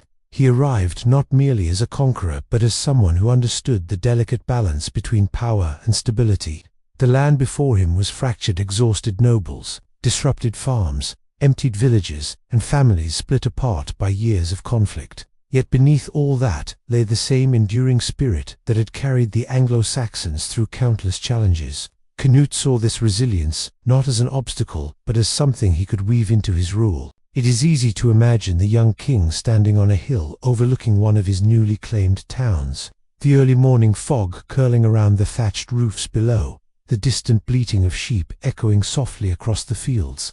He would have seen not just a defeated land but a place capable of profound loyalty if treated with respect. And so, with an unexpected blend of sternness and understanding, Canute began to build something unique, a kingdom not merely conquered but carefully shaped to blend the strengths of both the Danes and the Anglo-Saxons. Across England, small clusters of soldiers loyal to Canute took up positions, but their presence was not always oppressive. Many settled peacefully among the locals, marrying, trading, and slowly blending into the rhythm of English life. Danish words mingled with English ones in marketplaces where fishmongers shouted their prices and buyers negotiated. Over salted herrings and rough loaves of bread, children from both cultures played together along muddy riverbanks, skipping stones and chasing each other under the watchful eyes of their parents, who carried centuries of caution but also the quiet wish for a more peaceful world. Canute understood that to rule effectively, he needed more than strength, he needed legitimacy, and so he sought alliances, one of the most important being his marriage to Emma of Normandy, Lethred's widow. With this union he linked himself not only to the old English royal line, but also to the influential Norman powers across the Channel. It was a marriage of strategy, but one that created a bridge between cultures that had once eyed each other with suspicion. Emma returned to England with a retinue of Norman attendants, who brought their own customs, clothing styles, and soft French words that drifted through royal corridors like a new melody. Her presence added another layer to the changing identity of the kingdom. Monks wrote of her dignity and her influence over the court, noting how she navigated the fragile space between her past loyalties and her new life under a Danish husband ruling an English throne. Though the land still bore scars, Canute worked tirelessly to gain trust. He reshaped laws, retained many English advisors, and ensured fairness in the administration of justice. He traveled widely throughout the realm, holding assemblies where he listened to grievances and reaffirmed order. In these gatherings, the sounds of daily life filled the background, metalworkers hammering in their forges, livestock lowing in nearby fields, and the soft murmur of people gathered to hear their king. These were moments when the idea of a united kingdom seemed more tangible than ever before. As peace slowly returned, the monasteries, those quiet sanctuaries scattered across the countryside, began to flourish again. Monks resumed their copying of manuscripts, their careful strokes preserving prayers, chronicles, and wisdom in the flickering candlelight. The scratch of quills across parchment echoed through stone chambers, scented with smoke and beeswax. These monks watched the political changes from afar, recording them in words that would one day shape our understanding of those years. They wrote of Canute, not simply as a conqueror but as a ruler who brought unexpected stability. Travelers passing along the old Roman roads once again found safe lodging in inns, where hearths glowed warmly and the smell of stewing meat drifted invitingly. Through open doorways, merchants moved between burrs, their carts rattling softly over uneven tracks, carrying wool cloth, metalwork, pottery, and spices from distant lands. As towns revived, so did their markets, where laughter mixed with lively chatter, and the rhythms of trade hummed like a gentle pulse, bringing life back into weary communities. Yet beneath this renewed calm, shadows of old fears lingered. The memory of burning villages lived in the minds of those who had survived. Stories of past raids were told in long winter nights as warnings to the young. Canute knew this too, and perhaps it guided the caution with which he ruled. In his councils he balanced the pressures of Danish nobles with those of English earls, all while navigating the expectations of the church. This delicate dance required patience and strategic wisdom, qualities that earned him respect even from those who had once fought fiercely against him. In the northern regions, where loyalty often flowed toward whichever power held the strongest hand, Canute worked particularly hard to maintain order. There, the rugged hills and windswept plains created a harsher life, and the people reflected that same toughness. They had seen kings rise and fall like shifting tides and were slow to trust. But over time, even these distant communities felt the steadiness settling across the land. The English coastline, which had once trembled under the threat of dragon-proud ships, now saw calmer waters. Fishing boats bobbed gently on the waves, their nets glistening with early morning dew, and the cries of seabirds replaced the war shouts that had once echoed across the shore. The sea had brought tragedy to the Anglo-Saxons for generations, but now it seemed, at least briefly, to breathe more gently. As years passed and Canute aged, the kingdom he had forged with such effort began to take on a smoother shape. His rule stretched beyond England, weaving together territories across Scandinavia. But it was in England that his influence left the deepest mark. Under his leadership, the blending of cultures created something new, neither fully Anglo-Saxon nor fully Danish, but something that carried the legacy of both. The language absorbed new terms, the customs adapted, and the people adjusted to a broader world than their ancestors had ever known. But even as stability settled like a soft blanket across the realm, the seeds of change continued to grow, quiet and unseen. Canute's sons would one day struggle to hold the fragile unity their father had built, and old English noble families, long overshadowed, waited patiently for their chance to rise again. Across the Channel, in Normandy, a young duke watched the unfolding events with sharp interest, his ambitions stirring even though the time for them had not yet arrived. For now, though, the Anglo-Saxon world rested within a rare moment of harmony. The people rebuilt homes, planted new fields, tightened the thatch on their roofs, and repaired the fences around their pastures. Children grew up knowing not the terror of raids, but the steady rhythm of farm life and the gentle cycles of the seasons. At dawn the fields lit up with soft golden light, and at dusk the hills darkened beneath deep purple skies. It was a quiet, breathing world, full of small hopes and simple joys. And though they could not know it, these final peaceful years were the last chapter of an age, stretching back centuries. The world was shifting, as all worlds do, moving slowly toward the horizon of something entirely new. But for the people living in those calm days, the future was hidden, wrapped in the comforting folds of everyday life, where the crackle of fires, the songs of evening birds, and the soft murmur of families gathering together filled their nights with a sense of safety they had not felt in generations. And so those final peaceful years lingered softly over England like a late summer haze, warm and fragile, glowing gently before the fading light of an era long rooted in the soil of ancient tradition. It was a time when the land seemed almost content, stretching beneath the pale skies with the quiet ease of a creature that had finally learned to breathe without fear. In small villages tucked between twisting rivers and rolling hills, the sound of hammers striking iron returned to its familiar rhythm. The smell of baked bread drifted from hearths, and children played in dusty lanes where chickens scattered at their running feet. In the evenings, as the sun lowered itself behind rounded hilltops, families gathered around their hearths, the flicker of flames painting gentle patterns along the walls. They spoke of the good harvest, of sheep that had birthed healthy lambs, of merchants who had arrived safely along old roads, and of the steady hand of the king who ruled from far-off Winchester. The name of Canute carried a sense of reassurance, like a calm voice echoing lightly through distant halls. Whether the people fully trusted him or not mattered less than the simple fact that war had paused, and peace had curled itself around their lives like a blanket of soft wool. Yet, even as this peace settled deeply into the hearts of the people, time was quietly preparing its next turning. Canute grew older, his once fierce energy mellowing into the patience of a man who had spent his life balancing swords and promises. His sons watched closely, each with his own ambitions, though neither carried the strength or clarity of vision their father had long embodied. Around them, advisors whispered, nobles positioned themselves carefully, and those who had waited in the shadows began to imagine futures where Danish authority loosened its grip. In the monasteries, monks noticed these shifts with the subtle perception of those who watch history from a distance. They continued copying texts, their quills dancing across parchment, as though unaware of the storms preparing to rise once more. But in their chronicles, they began leaving space for the uncertainty ahead. Sensing the trembling line between one era and the next, their chants echoed through stone corridors at dawn, filling the air with the familiar cadence of prayers that had outlasted kings and kingdoms alike. When Canute eventually died, the news moved slowly across England, carried by riders through forests where sunlight filtered down in gentle spears, and across moors where winds whispered over heather. People paused to consider what his passing meant. Some mourned quietly, others wondered if the calm they had known would unravel. And as the realm braced for change, the delicate balance he had maintained began to tilt, shifting the kingdom toward new uncertainties. His son Harold Harefoot took the throne first, though his rule was marked by the same fragility that often accompanies a sudden inheritance. He struggled to hold together the diverse forces that had accepted his father. In some places, the Danish heritage in England still ran strong.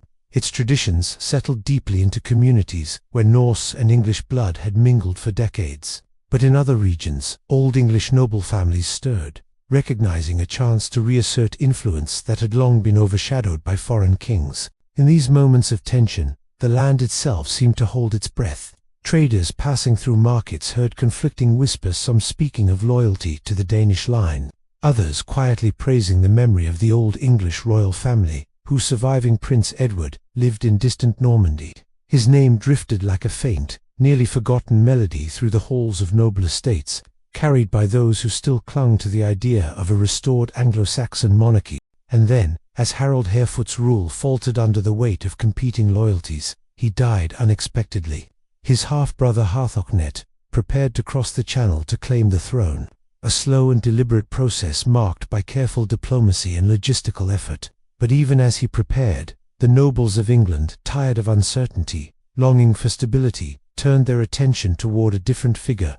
They extended an invitation to Edward, son of Thelard and Emma, known later as Edward the Confessor. Edward had grown up far from England, shaped by the quiet austerity of Norman life. He had walked the cool stone corridors of Norman halls, listened to the rhythmic prayers of monks in continental monasteries, and learned the contemplative habits of a man more inclined toward reflection than battle. When he returned to England, stepping onto the soil of his ancestral homeland after years of exile, the people saw in him not the fire of a warrior king, but the calm presence of a ruler who might heal a wounded land. His coronation carried with it both hope and uncertainty.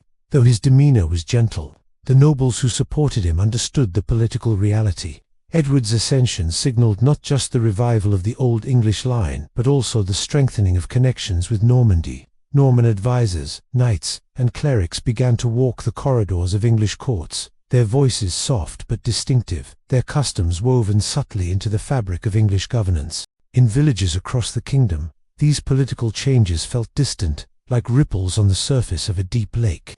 The people cared more about the harvest, the weather, the health of their livestock, and the stability of their daily lives. Yet beneath the surface, the quiet shifts in power were gradually setting the stage for a transformation that would one day reshape their entire world.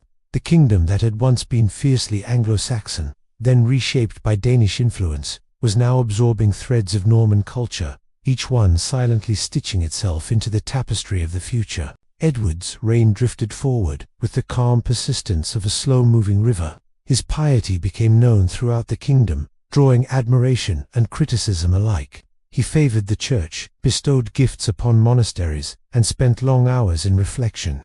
His court became a place where tensions flickered beneath the surface.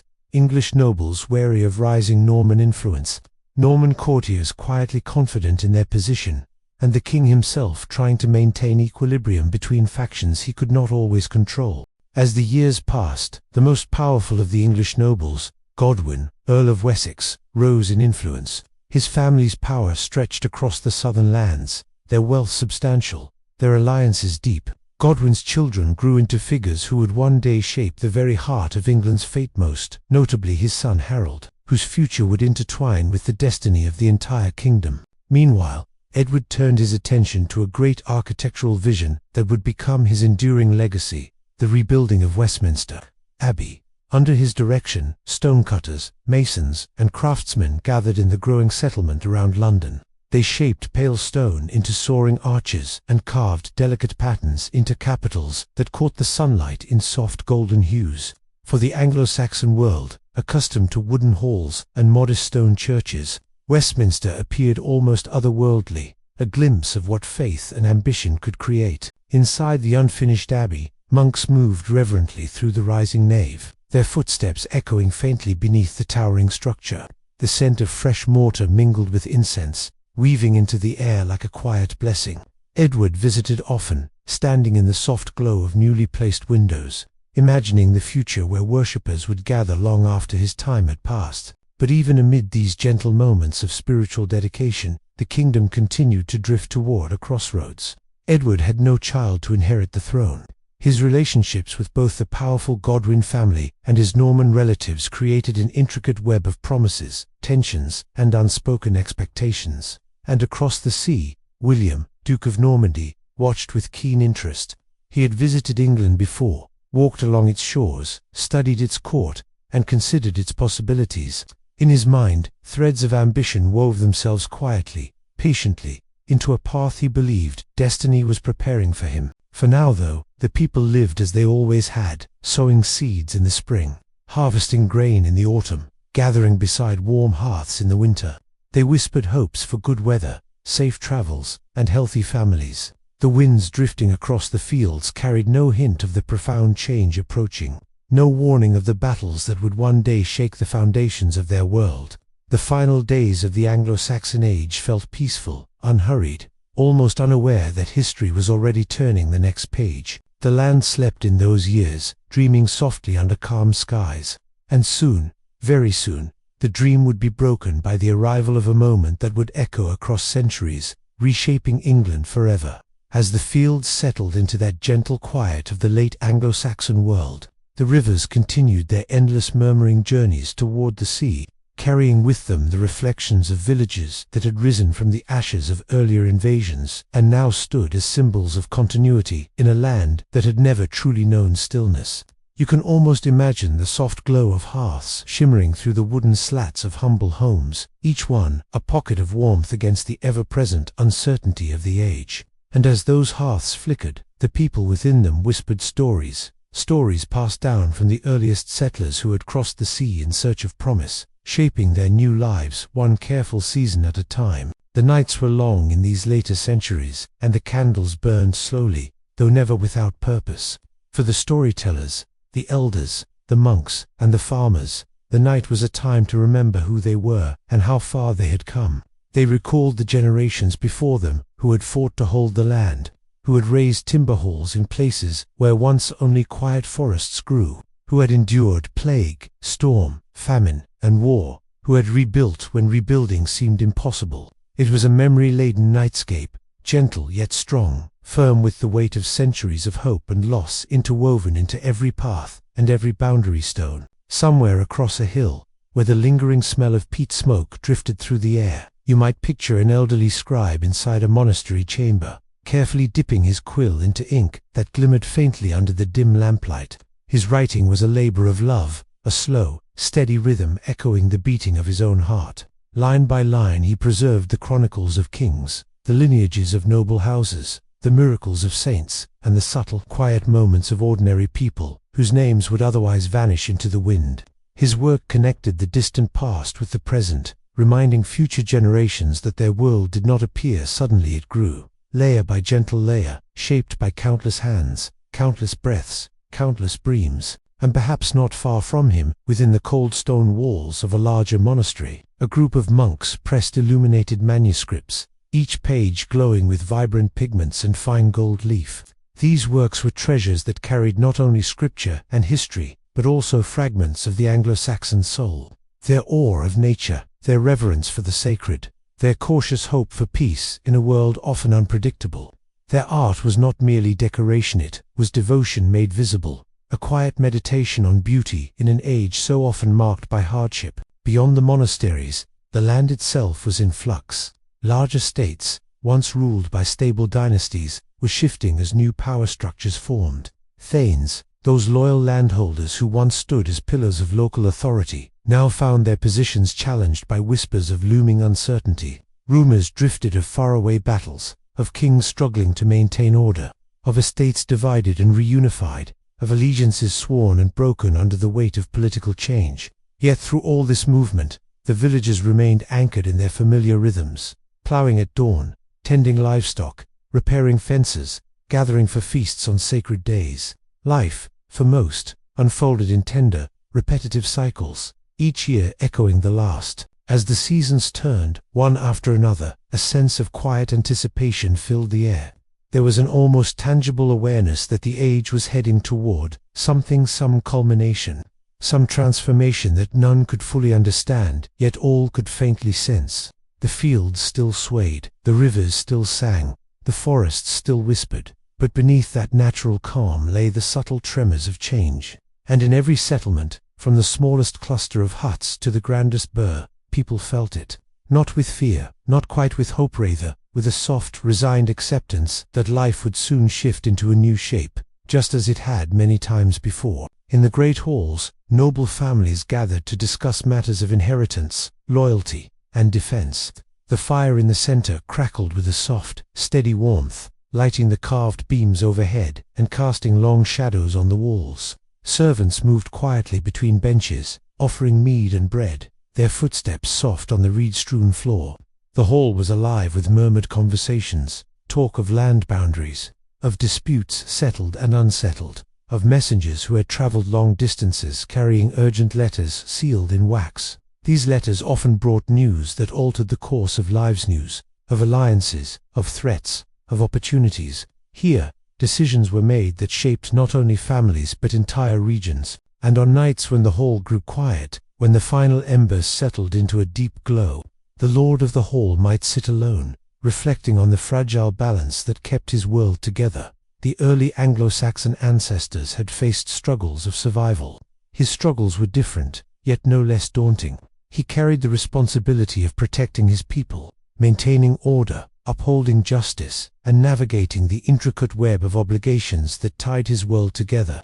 The weight of this could not be easily seen by those around him, but he felt it deeply, a constant companion even in the stillest hours. Far away, on a windswept coast, where the waves crashed endlessly against jagged rocks, fishermen prepared their boats in the pale light of dawn. Their work was simple but vital, as essential to the fabric of society as the grand decisions made in noble halls. They patched nets, tightened ropes, and whispered brief prayers to the saints who protected sailors. The sea was both giver and taker. It fed villages, but also swallowed lives without warning. Yet despite its dangers, the fishermen returned to it day after day, guided by the rhythms inherited from generations before them. Their small boats, rocking gently on the water, carried not only fish but fragments of history, remnants of a maritime tradition that stretched back to the first settlers. And then there were the travelers, those who journeyed along muddy roads and forest tracks, carrying stories and goods between distant settlements. They saw the land in a way few others did, its hidden valleys, its abandoned ruins, its quiet streams that shimmered like silver threads in the sunlight. They slept under starlit skies, listening to wolves howl in the distance, and shared fireside tales with strangers they met along the way. Their presence kept the world connected, reminding each village that it was part of something larger, vised, vibrant tapestry, woven from countless communities. As night returned once again, blanketing the land in soft darkness, a gentle calm settled over everything. The old churches stood as silhouettes against the sky, their wooden towers creaking softly in the wind. Cattle lay quietly in their enclosures. Dogs curled themselves near doorways. Families drew closer around their hearths, murmuring final prayers before drifting into sleep. And outside, the stars glimmered faintly above the rolling hills, watching silently over a world that had grown and struggled, hoped and endured for generations. The Anglo-Saxon era was approaching its twilight, but the people living within it could not yet see the full shape of what was coming. All they knew was the soft quiet of their immediate world, the rustle of wind through thatched roofs, the distant ringing of a church bell, the gentle creaking of timber beneath moonlight. Their lives continued as they always had, unaware that soon new banners would rise, new rulers would emerge, and a new chapter of English history would begin to unfold. And so the night deepened, carrying with it the breath of a fading age, and the world rested in the peaceful stillness before dawn. As that quiet night settled deeper into the countryside, a faint mist began to gather across the low meadows, drifting softly like a pale ribbon weaving between the trees. It curled around the wooden fences and the silent barns, wrapping the land in a cool, gentle embrace. Anyone awake at such an hour might have paused to breathe in the stillness, sensing the delicate balance between the closing of one age and the dawning of another. Yet the people lived moment to moment, without the vantage point of hindsight. And so to them it was simply another peaceful night in a familiar world. Somewhere along a narrow path leading toward the marshes, the soft splash of water against the reeds echoed in the darkness. A solitary man, perhaps a miller finishing late work, or a traveler who had lost his way, walked carefully with a small lantern hanging from his hand. Its warm glow cast a trembling circle of light that revealed patches of mud, protruding stones, and the faint prints of animals that had passed earlier in the evening. As he moved forward, the air carried the subtle scent of wet earth and distant wood smoke, reminders of the homes scattered beyond the hills. Though the path was lonely, he did not feel fear only, a quiet awareness of the land that had shaped him, the land his ancestors had walked long before he existed. In the deeper woods, where oak trees stood tall and ancient, their branches stretching like dark silhouettes against the star-scattered sky, the wildlife of the Anglo-Saxon world stirred. Owls glided silently between branches, foxes padded along the leaf-strewn ground, and deer stepped delicately through the undergrowth. To the Anglo-Saxons, these forests were more than mere wilderness. They were places steeped in memory and meaning, remnants of an older world when spirits were believed to dwell in groves and clearings. Even after the spread of Christianity, a quiet reverence for the natural world lingered, a thread of old belief woven into the newer fabric of faith. A monk traveling through these woods at dusk might still murmur a prayer at the sight of a particularly ancient tree, not out of superstition but out of respect for the mysteries it symbolized. And in a nearby village, as the last embers in a hearth settled into a soft orange glow, families curled beneath woolen blankets, their breathing slow and even.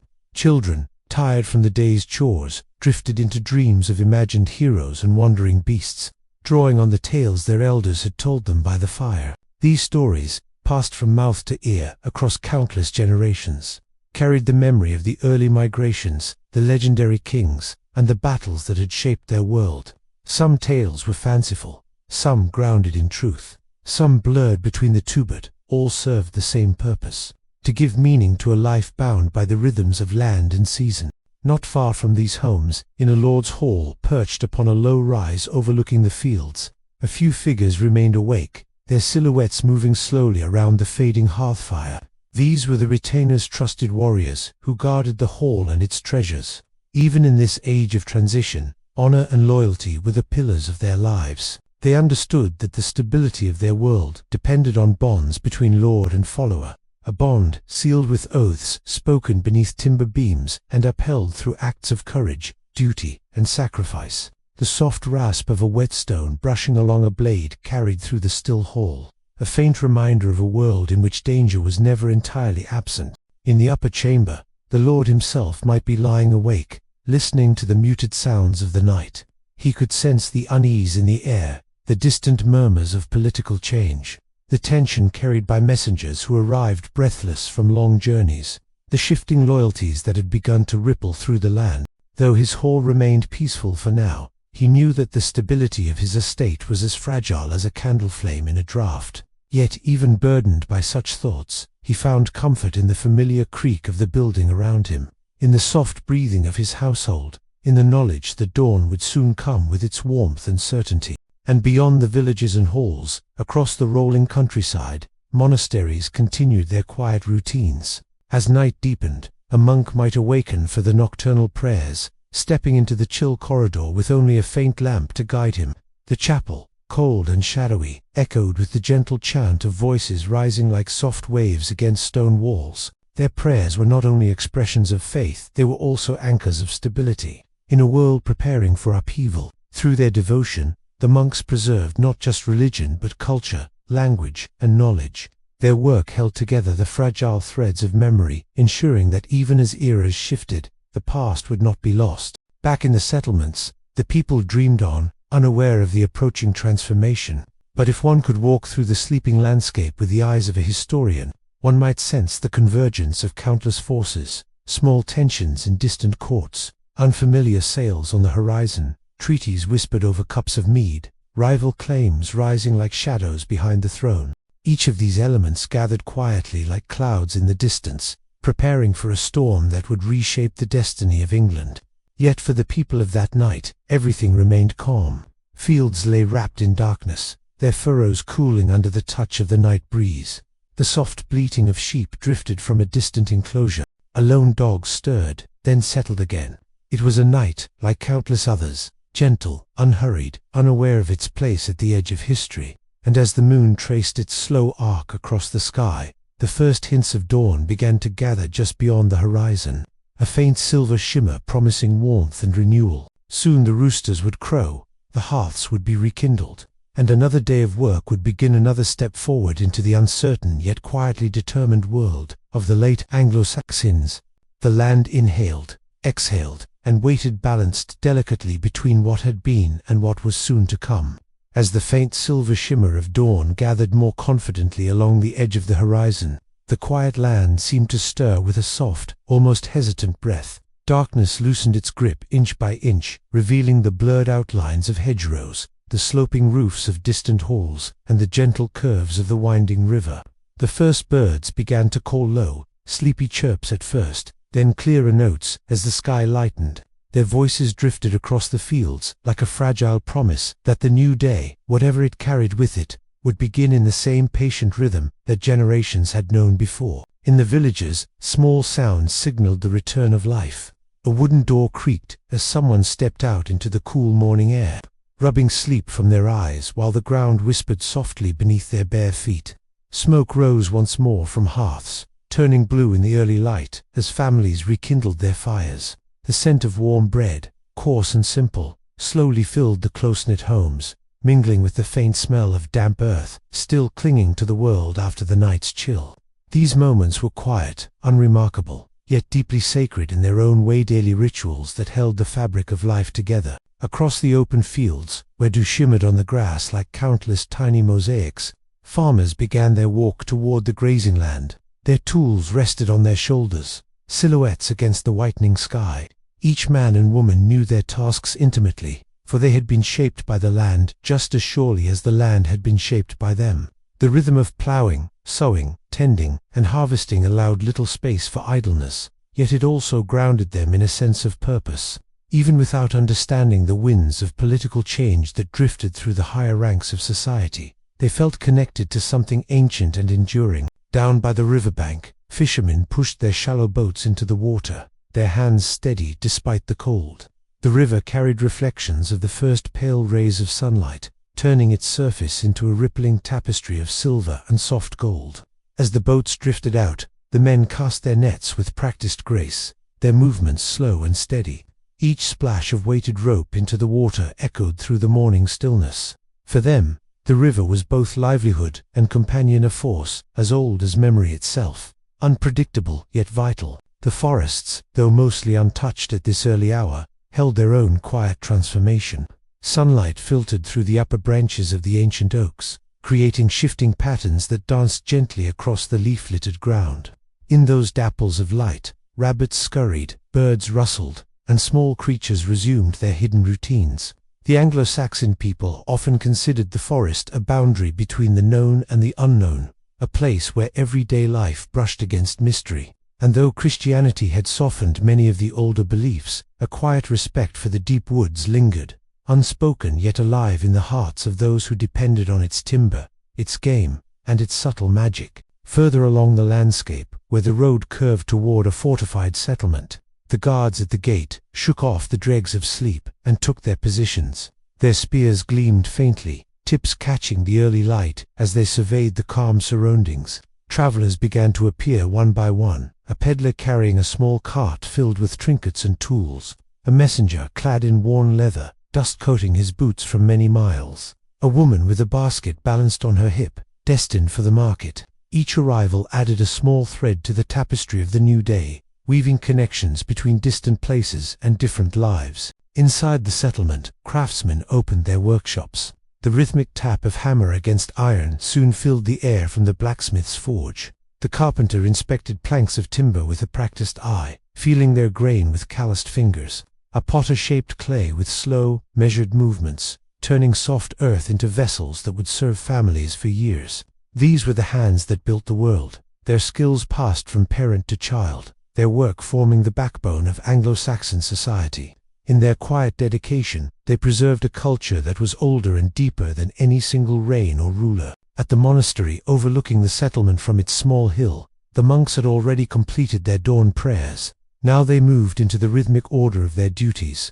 Some tended the garden, pulling weeds from among the rows of medicinal herbs. Others returned to the scriptorium, where fresh sheets of parchment waited to be filled with inked words. The scratch of quills began anew, forming careful letters that would someday become the histories future generations relied upon. These monks, so removed from the noise of political life, were unknowingly shaping the memory of an entire era, ensuring that the stories of kings, warriors, poets, and common folk alike would not fade into silence. Elsewhere, in a small hilltop hall surrounded by a scattering of huts and farm buildings, a nobleman conferred with his advisors. Though the morning appeared calm, the concerns carried into this day were not light.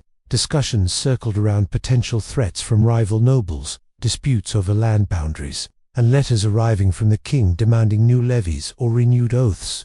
These worries pressed heavily on leaders across the region, for the late Anglo-Saxon period was increasingly shadowed by uncertainty. Yet in the brightness of the morning, even these weighty matters seemed softened, as if the daylight itself offered some fragile reassurance that life could still follow its familiar path. Children, too young to carry such burdens, ran freely outside, their laughter rising into the warming air. They chased one another through the grass, climbed the low stone walls, and played games inspired by stories their elders had told them.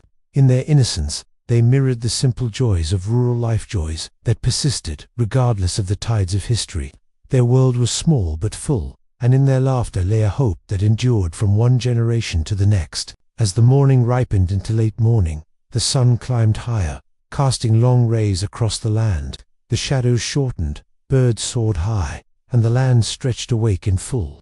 It was a day like countless others, gentle and unassuming, and yet, beneath its calm surface, the slow approach of an agending transformation continued, unseen but quietly advancing. The world moved forward, almost unaware that the Anglo-Saxon chapter of history was drawing steadily toward its final pages.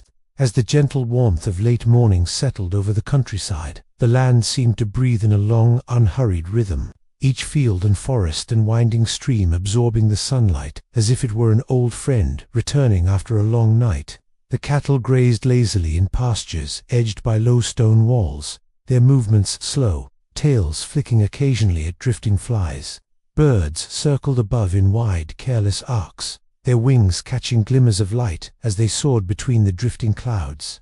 Everything moved with a softness that suggested this world had always been here and would always continue, even though time had already begun quietly tracing the outline of its transformation. In the village near the river crossing, the marketplace was coming alive with its usual, gentle bustle. A merchant unrolled a piece of dyed cloth, its deep, earthy colors catching the attention of a passing woman who paused to run her fingers across the fabric. A baker set out loaves of coarse bread, their crusts cracked and warm, sending a comforting aroma through the air.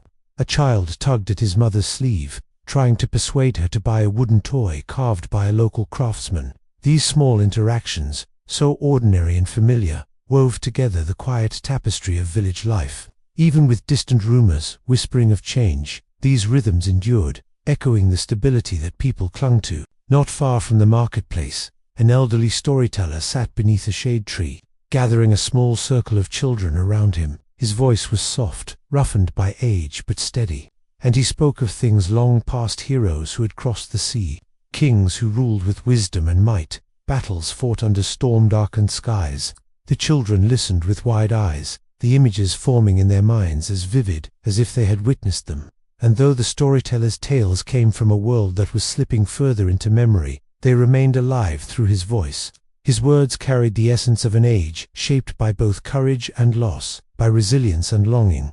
He knew that every telling allowed the past to live a moment longer. Across the fields, in a quiet corner of land bordered by willow trees, a group of women worked at a communal loom, the steady rhythm of weaving creating a gentle, almost hypnotic sound.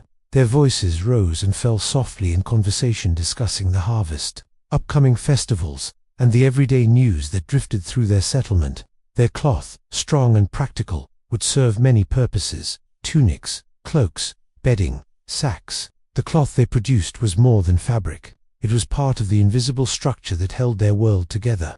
Their hands moved with skill learned over years, passing knowledge from mother to daughter, generation after generation. Along a nearby road, a small group of travelers made their way toward a distant market town. Their clothes were dusty, and their belongings few, but they walked with purpose. One carried a bundle of furs to trade.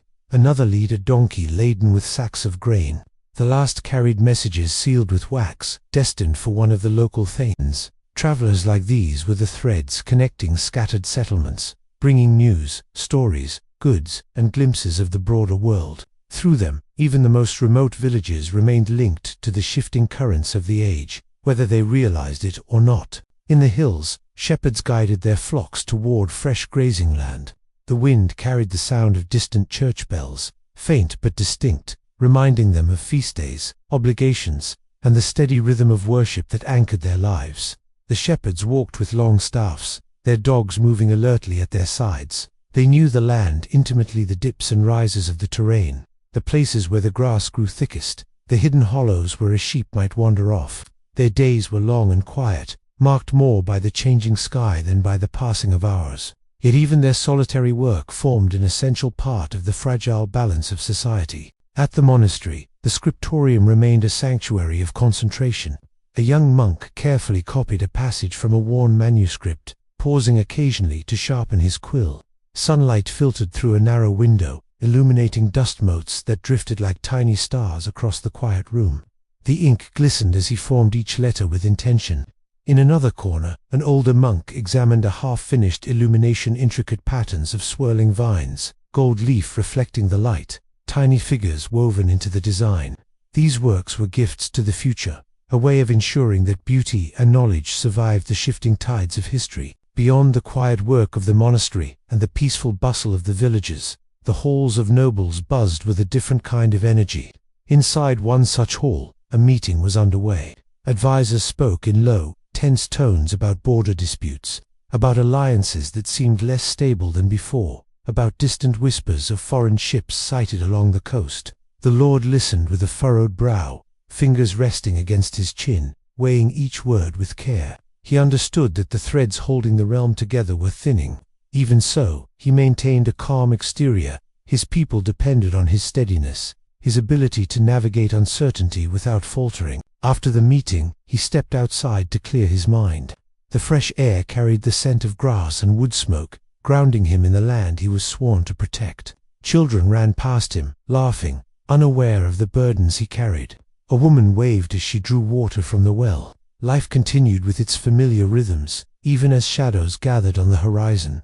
He paused for a long moment, looking over the fields stretching toward the distant hills. The land was beautiful, peaceful, deceptively calm, yet he felt the subtle tremor of change beneath its surface, like a sleeping beast shifting in its slumber. As midday arrived, the sun shone brightly, its warmth spreading across the landscape. People paused in their work to share simple meals: bread, cheese, perhaps a bit of salted meat or early vegetables from the gardens. They sat together beneath shade trees or stone walls, speaking softly, enjoying a brief rest before returning to their tasks. These small moments of community were the heart of their world, simple yet profound. And as the day passed into the gentle warmth of afternoon, the long shadows began to stretch once more across the land. The sky softened into hues of gold and pale blue. The breeze carried the scent of cut hay and wildflowers. Animals settled quietly, preparing for night's return. The world seemed to exhale once again, moving through its endless cycle of light and shadow. Still unseen, still unrecognized by most, the tide of change inched forward. The Anglo-Saxon world, steady and familiar for so long, was slowly approaching its final horizon. As the candlelight of the previous moment seems to fade into another gentle dusk, the world of the late Anglo-Saxon age settles into a quieter rhythm, as though history itself is exhaling after centuries of tension, ambition, and transformation. The great earls of England, who once spoke with the confidence of unquestioned authority, now seem to move through hallways that echo with uncertainty. The realm stands on a precipice, where every whispered conversation, every hurried ride across a muddy road, every glint of metal beneath a cloak hints at shifting loyalties and gathering storms. And it is into this fragile twilight that we drift now, allowing the final chapter of the Anglo-Saxons to unfold like a long, wistful sigh across the English countryside. The reign of Edward the Confessor, though remembered with a gentle glow of piety and calm, was never truly calm beneath its surface. His courts were filled with Norman nobles who had followed him across the sea, men who carried with them the customs and ambitions of a far more centralized, assertive culture. Their presence stirred quiet resentments among the great Anglo-Saxon families who had ruled England for generations. Among these families, none cast a longer shadow than the Godwins, a clan whose influence stretched like deep roots under the soil of English politics. Earl Godwin had risen from modest origins to become the most powerful man in the kingdom after the king himself, and his sons followed in his footsteps, filling positions of authority across the land. But even with their power, insecurity hung around them like mist curling over a fen at dawn. Edward trusted the Normans more than his own earls, and tension simmered until it eventually erupted into open conflict, leading to Godwin's temporary exile. Yet even that banishment was not permanent, for the Godwins returned with force, securing their place once more at the center of English life. And as the old earl passed away, his mantle fell upon Harold, a man whose charisma and steadiness made him both admired and quietly feared by those who wished for a weaker rival. England in these years felt like a land split between two worlds, one foot in the traditions of its ancient Germanic roots, the other inching toward the more rigid feudal structures of the continent. Villagers still gathered in the meadows for folk festivals that had existed since the early migrants from across the North Sea first stepped ashore. Songs still rose from hearth fires in timber halls, songs older than Christianity itself. And yet, in the monasteries and in the courts of the powerful, a newer, more refined culture was taking shape, influenced by art, architecture, and the political strategies of Normandy and beyond. As Harold Godwinson grew into his role as the central figure of English governance, he moved across this world with a certain ease, balancing the needs of the traditional shire leaders with the demands of a king whose own temperament leaned toward contemplation rather than command. Harold traveled often, settling disputes, distributing justice, leading armies against restless forces on the Welsh frontier, and earning the loyalty of many who saw in him the kind of leader England needed in turbulent times. Yet those same acts of leadership drew eyes from across the Channel, especially the eyes of Duke William of Normandy, who kept a close watch on Harold's ascent. Stories drifted through the halls of European courts, spread by monks, merchants, and wandering nobles who carried gossip with as much devotion as traders carried spices and silks. These stories told of Edward's supposed promise to William, a promise that one day, when he had no son to claim the crown, the throne of England would pass to the Norman duke. Whether this promise was real, embellished, or wholly invented became irrelevant in time, for belief in it shaped William's worldview, giving him a sense of righteous destiny that would drive his actions with unshakable determination. Meanwhile, Harold's own journey across the sea, where he was allegedly captured, ransomed, and eventually knighted by William, added even more troubling complexity. Norman chroniclers would later claim that Harold swore an oath to support William's claim to the English throne, his hands resting on sacred relics concealed beneath a cloth. Anglo-Saxon sources, however, tell a far different story, suggesting compulsion, manipulation, or outright fabrication. Whether Harold made such an oath willingly or under duress remains lost to the murmur of time, but the consequences of that moment would echo through history like a drumbeat. And so, when Edward the Confessor breathed his last in the cold month of January in the year 1066, the throne stood suddenly open, like a great stone seat placed at the crossroads of three competing destinies. Harold was elected by the Witan, the council of wise men who had guided English kingship for centuries, and he was crowned with the approval of the English people. But across the sea, William saw betrayal. And far to the north, Harald Hardrada of Norway, one of the last great Viking kings, saw opportunity. He believed that a half-forgotten agreement between earlier rulers gave him a legitimate claim to the English crown, and he prepared his warriors with the iron certainty of a man who had spent his life in constant battle. As the year unfolded, England found itself hemmed in by threats on all sides. In the north, Hardrada joined forces with Harold's own estranged brother, Tostig, whose hunger for power and resentment toward his family had driven him to seek allies among those who could help him reclaim what he believed was stolen. The Norwegian fleet darkened the coastline like a gathering storm cloud, and Harold Godwinson, ever decisive, marched his army swiftly to meet them. The battle that followed at Stamford Bridge was fierce and unforgiving, a final echo of the old Viking age. The English fought with desperate strength, for they knew that if they fell there, the realm would crumble before any foreign king even set foot on its southern shores. The clash was legendary, not only for its brutality, but for the astonishing resolve that pushed the Anglo-Saxon warriors forward. After days of forced marches, Hardrada fell, struck down by an arrow that pierced his throat, and the Norwegian army, so confident in their strength, collapsed under the relentless English assault. Tostig fell as well, ending his troubled chapter in the story of his family.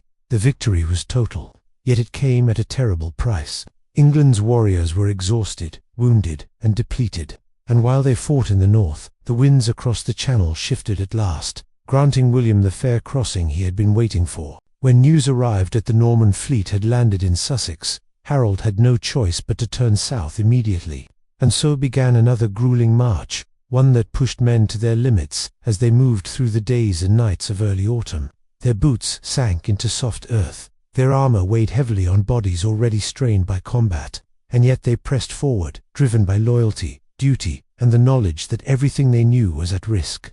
As they approached the hills near Hastings, the wind carried the scent of the sea, mingled with the distant campfires of an invading army that had come prepared for a new world to conquer. When the two forces finally met on that fateful October morning, the sun rose slowly through a thin veil of mist, casting a pale glow on the ridge, where the Anglo-Saxon shield wall formed like a living rampart of wood and iron. The men, while standing shoulder to shoulder, felt the quiet strength that had defined their culture for centuries. They did not rely on cavalry or complex formations, but on unity, discipline, and the knowledge that breaking their line meant breaking their future. Yet below them, the Normans moved with a different kind of precision, their ranks filled with archers, infantry, and mounted knights who had trained tirelessly for this moment. The battle stretched through the long hours of the day, each charge, each volley, each clash echoing across the fields in a rhythm that seemed almost unreal, as though time itself had slowed to watch. Harold fought among his men, refusing to retreat, refusing to yield, a figure of resolve whose presence inspired those around him. The shield wall held, then wavered, then held again in a desperate, unending struggle. But eventually the Normans found their advantage, whether through strategy or chance, and the line broke. Harold fell, and with him fell the last great hope of an independent Anglo-Saxon England. Yet, even as the sun sank and the Normans claimed victory, the story did not end in violence alone.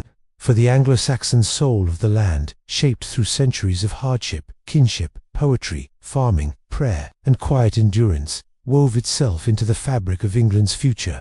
The Normans took the crown, but they inherited a people who carried deep traditions that would survive, merge, and transform the conquerors themselves. The English language, infused with French words, yet rooted in ancient Germanic rhythms, would grow into something more powerful than either culture alone. The customs of common law, the parish structure, the rhythms of rural life, all these threads continued quietly beneath the surface, shaping the centuries to come. And so, as the final chapter of the Anglo-Saxons closes, the world grows hushed once again, as though acknowledging the soft but enduring imprint they left behind. Their story does not vanish with the twilight of 1066. Instead, it settles into the deeper currents of England's identity, a gentle presence beneath every hill, every village, every word spoken in the language that evolved from their own. And as this peaceful drift through their long history comes to rest, it feels as though the echo of their world still lingers, like the last glow of embers in a hearth, long after the fire has dimmed. And as the quiet after the conquest settles over the English countryside, the world seems to drift into a gentler dusk, as though history is stepping softly across the land, careful not to disturb the fragile transition unfolding there. The old rhythms of the Anglo-Saxon world have not vanished. They merely linger beneath the surface, like roots of ancient oaks spread unseen beneath the earth, carrying memories in their silence. For though Harold has fallen, and William's banners rise above the hills near Hastings, the story of the people does not end with the outcome of a single battle. Instead, it unfurls into a new, softer chapter, where the resilience of ordinary lives shapes the texture of the age to come. In the days following the battle, the landscape around Sussex lies quiet, touched by a mournful calm. The fields, once filled with the shouts of warriors and the thunder of hooves, now hear only the soft rustling of the wind brushing through brittle autumn grass. Small streams continue their steady flow, indifferent to victory or defeat, their waters carrying reflections of clouds that drift lazily overhead. And among the scattered farms and villages, the people move carefully, uncertain of what tomorrow will bring. The Normans have come with their own customs, their own expectations, and their own vision of how a kingdom should be shaped. Yet the English hold within them the strength of generations, a strength that does not crumble simply because the world has shifted. Travelers on dusty roads whisper of new laws, new lords, and new structures rising in the places where timber halls once stood. Stone fortifications begin to appear, their heavy presence casting long shadows across the landscape. These structures, unlike the wooden fortresses of older times, are meant to endure for centuries. They symbolize not only power but a new permanence, a sense that the Normans intend not to pass through but to settle, to alter the land until it reflects their vision. Still, even as these massive stones are set into place, the English craftsmen who carved them leave subtle marks of their own culture, blending old traditions with new demands in quiet acts of craftsmanship that soften the sting of change. In the towns and villages, life adapts with a quiet resilience. Bakers rise before dawn, kneading dough with hands that have inherited this craft from mothers and fathers, stretching back into the era of Mercia and Wessex. Shepherds still guide their flocks across damp meadows where early morning mist clings to the grass like a gentle veil. Farmers turn the soil in preparation for the next planting season, their movements steady and familiar. For them, survival is rooted in cycles older than kings and battles, and the earth has its own expectations, indifferent to who sits upon a throne. In monasteries scattered across the countryside, where candles flicker against stone walls and the scent of ink mingles with the scent of parchment, the great scribes continue their work. Many of these monks feel the loss of their former patrons keenly, yet with quiet determination, they preserve the stories, laws, and prayers of the Anglo-Saxon world. They copy manuscripts in careful strokes, knowing that these texts carry not just words, but the soul of a people. The Gospels, the poems of earlier bards, the chronicles that trace the lineages of kings, they all remain safe in the hands of those who understand the importance of memory. And it is within these monastic walls that the first attempts to make sense of the conquest begin. Some monks write with sorrow, their words heavy with a sense of finality. Others take a longer view, seeing the merging of cultures as part of a larger, divine tapestry. They observe the arrival of Norman clergy, whose different rituals and architectural styles bring a new richness to spiritual life. And though tensions simmer beneath the surface, these quiet scholars recognize that faith, like language, often grows through contact, absorbing and transforming the influences around it. As winter blankets the land, the realm feels suspended in a gentle stillness. Snow gathers on thatched roofs and settles on the branches of trees whose leaves have long since fallen. The small hearth fires in humble cottages burn softly through the long nights, casting warm golden light across simple wooden tables and woven mats. Families gather close, sharing stories passed down through generations, the tales of ancient heroes, of brave kings, of monstrous creatures lurking in forgotten forests. These stories, older than Christianity, older even than many kingdoms, continue to bind people together. They are whispered in the same rhythms, carried by the same cadences that shaped the earliest English tongues. Even in noble households, where the new Norman masters dine on rich foods and drink wine imported from lands across the sea, the presence of the Anglo-Saxon servants fills the halls with the quiet continuity of old customs. These servants bring with them not only the practical skills needed to keep large estates functioning, but also the softer, intangible elements of culture. The lullabies sung to children, the herbs used in simple remedies, the seasonal traditions that mark the passage of the year. The Normans, for all their military strength, begin to adopt these practices out of necessity and comfort, allowing the slow blending of cultures to unfold almost imperceptibly. The years that follow Hastings drift by with the steady calm of a river moving toward distant shores. William establishes himself as king, but his rule must contend with rebellions scattered across the realm, rebellions fueled not by grand ambition, but by deep affection for the old ways of life. In the north, where the spirit of independence burns most fiercely, uprisings lead to harsh reprisals. Villages are burned, fields laid waste, and families scattered. And yet, even in this tragedy, the resilience of the English spirit endures. People rebuild quietly, planting seeds again in soil that has known both joy and sorrow. Over time, a new generation grows up who cannot remember a world before the Normans came. Their language carries echoes of both cultures, blending Old English with the French, spoken in courts and noble households. Their customs reflect the merging of traditions, Anglo-Saxon feasts, mixed with Norman etiquette, old folk rituals, woven into the celebrations of new holidays. In this mixing, something uniquely English begins to emerge, a subtle but powerful blend that will shape the centuries ahead. As decades pass, the memory of the Anglo-Saxons becomes something gentle, almost dreamlike, existing in the soft echoes of place names, in the quiet patterns of village life, in the sturdy churches whose foundations were laid long before the first Norman knight set foot on English soil. The people remember their ancestors, not with bitterness but with a sense of calm continuity, knowing that their blood and spirit remain in every meadow, every forest clearing, every winding river path. And as night falls once more over this blending realm, the story of the Anglo-Saxons rests not as a tale of defeat, but as a long, peaceful breath in the great sigh of history. Their world has shaped the land so deeply that even in the presence of new rulers, their influence continues to drift softly through the air, like lingering smoke from an ancient hearth fire, warm and comforting in its quiet persistence. And as the warmth of that ancient hearth fire seems to drift deeper into the quiet folds of the night, the blended world of post-conquest England settles into a long period of gentle transformation. The memory of the Anglo-Saxons lingers not as a sharp line between eras, but as a soft haze where old and new drift together, like morning mist rising over a field that has been ploughed by countless generations. In the calm that follows decades of change, the land breathes slowly, carrying with it the imprint of those who shaped it before the Normans laid their claim. For even as Norman authority spreads across the hills and valleys, the rhythms of life in the English countryside continue with a quiet, unbroken steadiness. The seasons still turn with the same faithful cycle, guiding the labors of farmers whose plows cut gently through the rich soil that has known so many stories. Spring brings the tender green of new shoots, the soft bleating of lambs, and the sweet scent of blossoms drifting across orchards planted by hands long gone.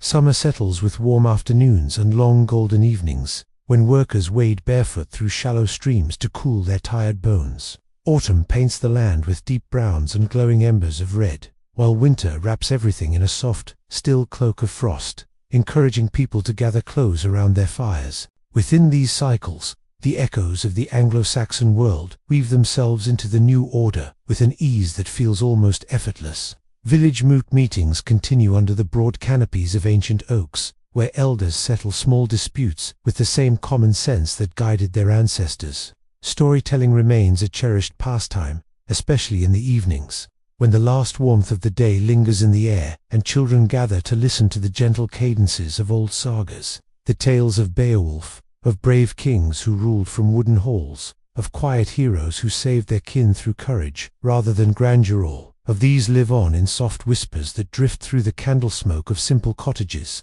in the growing towns where trade begins to flourish under the stability of Norman rule. The blend of cultures becomes even more visible. Marketplaces fill with a mixture of voices, some speaking in the rolling, familiar rhythms of English, others in the clipped Norman French of merchants and craftsmen who have arrived from across the Channel. Booths overflow with goods from near and far, wool from northern sheep pastures, pottery shaped from riverbank clay, small tools forged by local blacksmiths, and spices carried from distant lands by traders following ancient routes. And at the heart of these markets, English laughter mingles with new accents, forming a tapestry of sound that reflects the evolving character of the realm. In the noble estates, where great halls have grown taller and more fortified, the women of the households, both Norman and English, create a quiet bridge between cultures. They oversee the spinning of wool, the preparation of feasts, and the teaching of children, blending French and English customs in subtle ways that echo across generations. Some speak both languages with equal grace, their voices guiding young heirs through lessons that prepare them for a world shaped by two heritages. And in the nurseries of these halls, children learn lullabies drawn from the softest corners of both traditions, carrying those melodies with them long after they leave childhood behind. Churches, too, stand as markers of blending worlds. Many of the old wooden structures built in simple Anglo-Saxon style slowly give way to stone buildings inspired by Norman architecture, with rounded arches and towering spires that seem to reach toward the heavens. Yet within these new walls, the prayers spoken by the English retain their gentle cadence, filled with the warmth and grounded simplicity of their ancestors. Monks continue to copy ancient manuscripts, preserving not only the Holy Scriptures, but also the songs, laws, and histories that shaped early English identity. Some even write new chronicles, recording the merging of cultures with a sense of calm acceptance and gentle observation. In rural monasteries, tucked between winding rivers and quiet meadows, life continues with soft regularity. Bells ring through the morning mist, calling monks to prayer. Footsteps echo through cloisters where ivy climbs the stone walls. Gardens overflow with herbs tended by careful hands, herbs used for healing both body and spirit. These peaceful communities act as sanctuaries for the memory of the Anglo-Saxon world, ensuring that its voice does not fade into silence, but rather becomes part of the broader harmony of the realm. There are moments when old tensions still flicker beneath the surface, especially in regions where the pain of the conquest remains felt through stories told by grandparents who lived through its harshest years. But as time stretches gently forward, those memories soften at the edges, their sharpness worn down by the patient passing of seasons. Young people, who have known only the blended world that emerges from Norman and English roots, move through life with a natural ease, fluent in customs from both sides of their heritage. They learn to hunt with Norman techniques, but they gather for feasts that resemble the warm communal meals of their Anglo-Saxon forebears. They read Latin scriptures in stone churches, but sing songs in English that carry echoes of ancient poetic rhythms. Even the legal system begins to shift in ways that retain the spirit of Anglo-Saxon tradition. The notion of local justice, carried out by community members who understand their neighbors, continues despite the new Norman hierarchy. In time, these early systems will evolve into frameworks that shape English common law, a structure so enduring that its influence will stretch far beyond the borders of medieval England. As decades roll into one another, the memory of the pre-conquest kings becomes something quietly honored rather than mourned.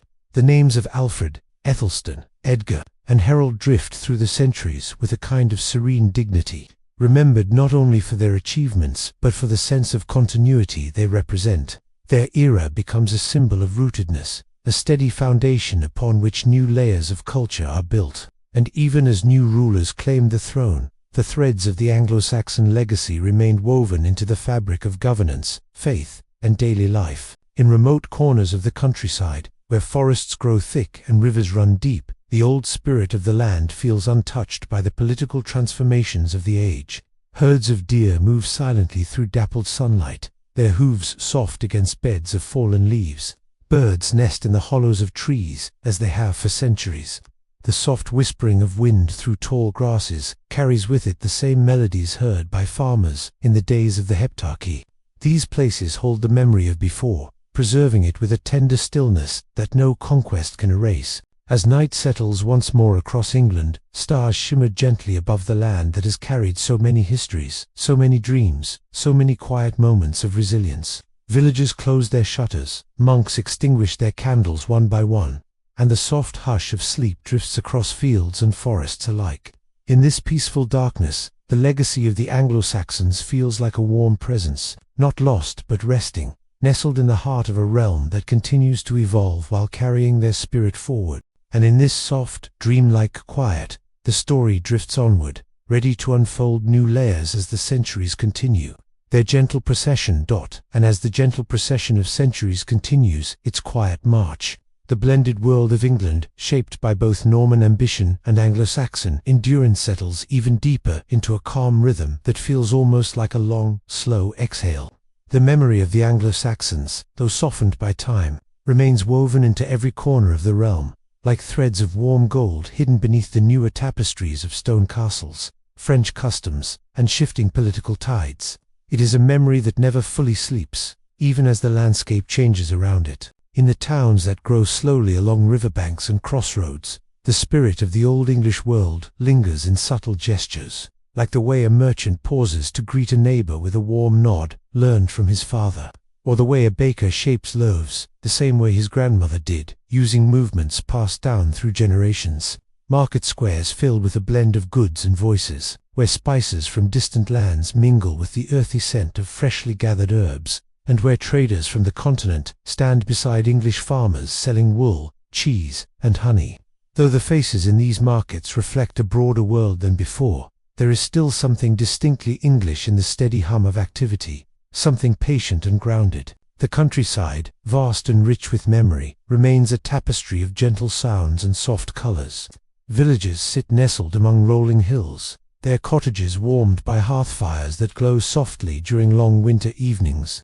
In these quiet settlements, traces of Anglo-Saxon life are everywhere, in the shapes of wooden fences, in the layout of fields, in the songs sung at harvest time. These are not grand monuments or towering structures, but the quiet heritage of ordinary people, carried forward through small rituals that feel as comforting as a blanket drawn across tired shoulders. The new lords who rule from stone castles find themselves surrounded by customs that slowly shape their families as well. The French spoken in noble halls begins to soften, influenced by the gentle rhythms of English speech.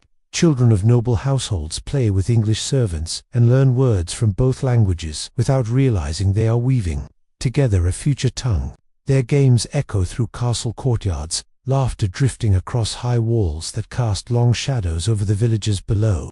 These children grow into adults who understand both sides of their heritage, creating a generation that bridges what their parents experienced as a divide. In monastic scriptoria, where the quiet scratching of quills fills the air like the soft pattering of rain, scribes continue to copy the ancient texts that preserve the history of the Anglo-Saxon world.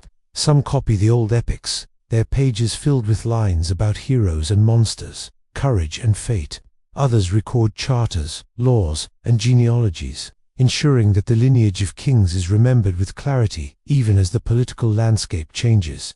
Many write new works, blending English perspectives with Norman influences, creating chronicle after chronicle that preserves the flow of time in gentle, thoughtful strokes. These monks become the keepers of memory, their work ensuring that the story of the Anglo-Saxons never fades into silence. Far from the monastic halls, in simple cottages and farmsteads, families gather around low tables in the soft glow of candlelight, sharing meals that reflect both ancient habits and new influences. Bread baked in the old style sits beside stews flavored with spices brought from distant shores.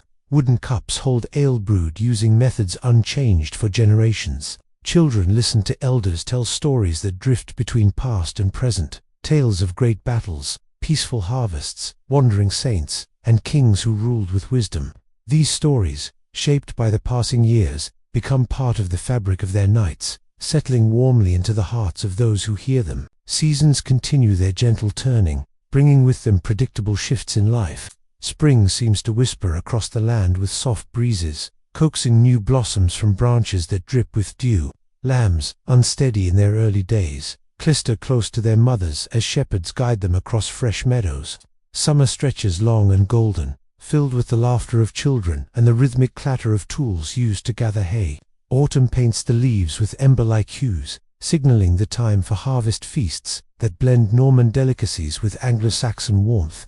Winter arrives quietly, muffling the world in stillness and encouraging families to draw nearer to one another, creating a sense of connection that feels timeless and comforting. The new kings who rule over England find themselves presiding over a realm that is shaped as much by its people as by their own commands. Even as they seek to strengthen their rule with new laws and alliances, they discover that the deep-rooted customs of the English are not easily displaced. The structure of local governance so cherished under the Anglo-Saxons remains a vital part of community life. Sheriffs oversee shires, reeves manage villages, and the idea of local responsibility endures.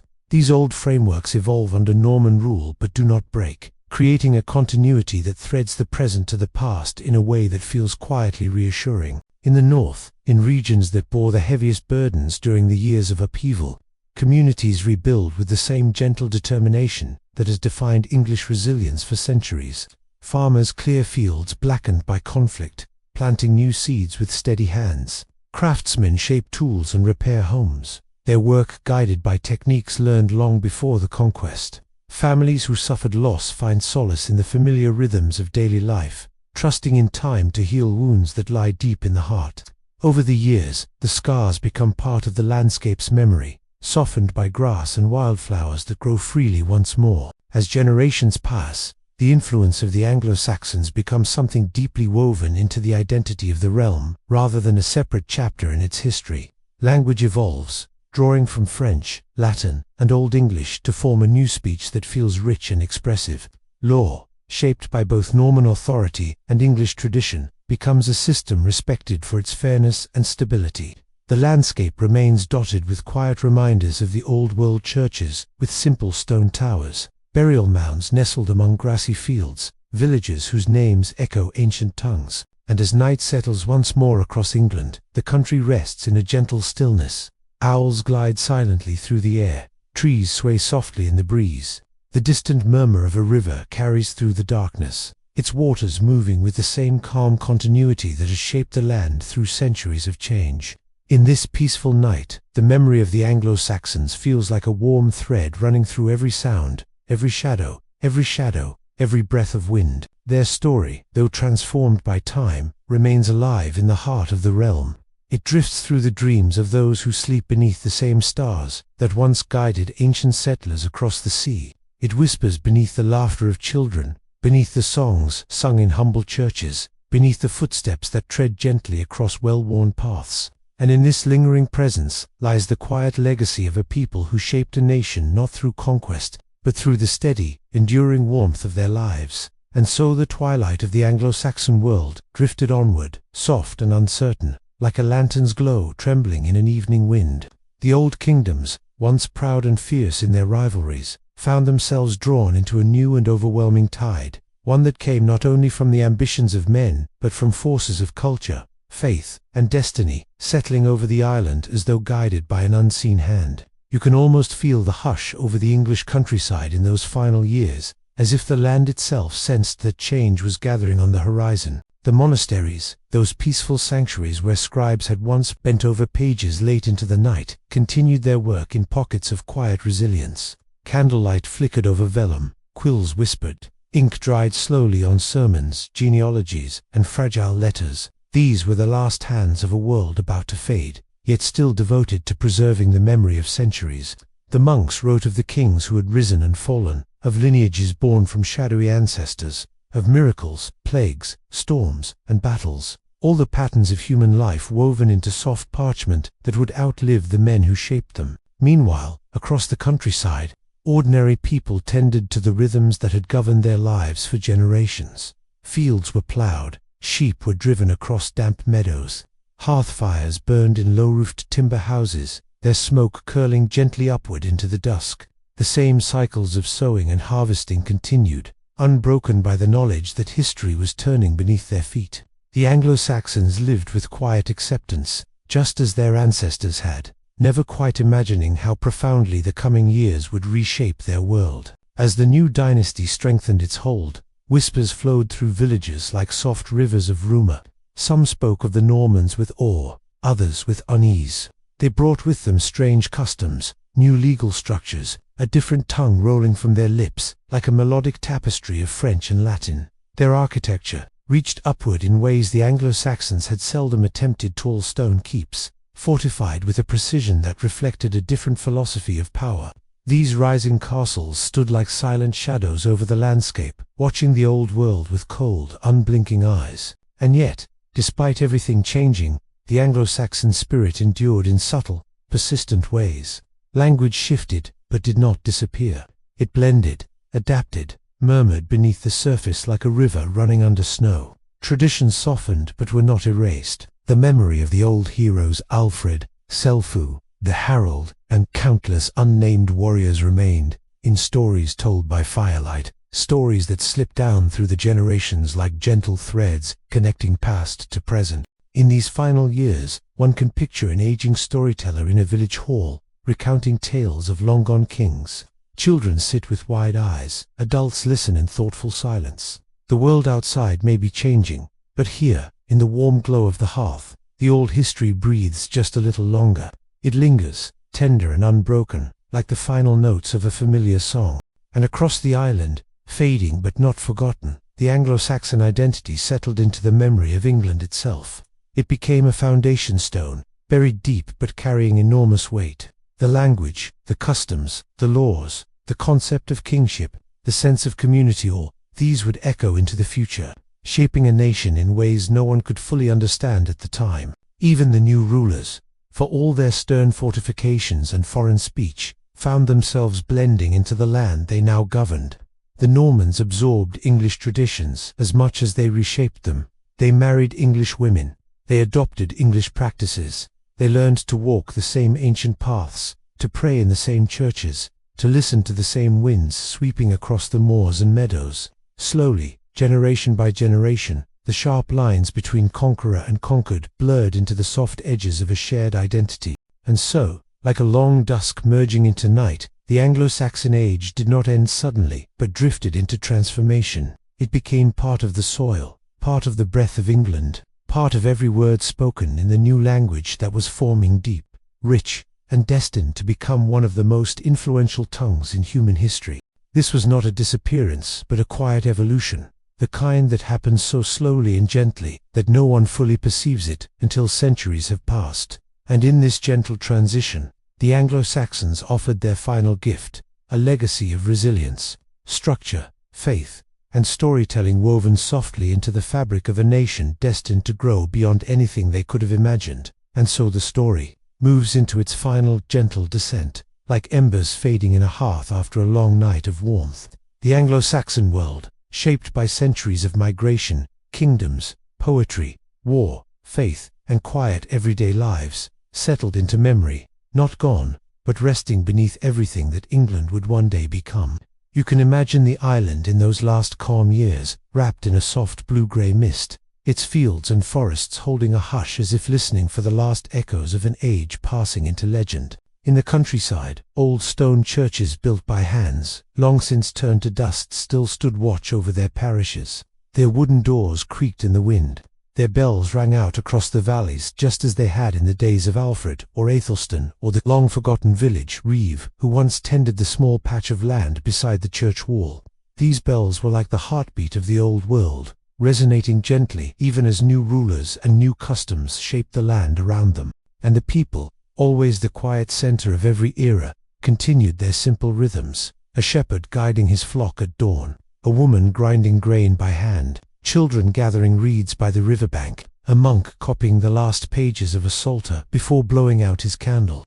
None of them thought of themselves as witnesses to the ending of an age. They simply lived, breathed, and slept under the same sky their ancestors had known for generations. Such is the way of history. Its great shifts often pass over ordinary lives like a soft breeze, barely noticed yet deeply felt. The Norman influence spread, firm yet gradual. New laws were written, lands were measured and catalogued. Stone castles rose in places where wooden halls once stood. French words mixed with English ones, weaving a new rhythm into the language. But beneath this fresh layer, the Anglo-Saxon foundation remained like the steady earth beneath a newly built house. It held everything up quietly, without asking for recognition. Even the great Norman kings, for all their power, could not escape the subtle pull of the land they ruled. They walked on the same soil that bristled under the boots of Wessex warriors. They prayed in churches built by men they never knew. They governed people whose customs ran deeper than any conquest. Slowly, inevitably, they too became part of England, absorbed by the very culture they sought to reshape. The Anglo-Saxon heart, though softened, still beat beneath it all. Across the centuries, the memory of that age lingered like a long, low hum. In the lilting cadence of the English language, in the place names scattered across the map, Worcester, Winchester, Sussex, Norfolk, Iliach, one carrying an echo of the people who carved them into existence. In the laws that shaped local rights and land rules. In the rhythms of village life that endured through every upheaval. Though kings and armies came and went, though systems rose and fell, the Anglo-Saxon imprint remained, gentle but unbroken. And if you listen carefully, drifting slowly toward sleep, you can almost hear their presence still. The murmur of Old English in the rustle of leaves, the soft chanting of monks soaked into the stones of old cathedrals, the distant ring of a blacksmith's hammer, the whisper of sails on a long-forgotten river. These are the faint threads of a world that once thrived with life and hope and struggle, all now woven into the deep tapestry of history.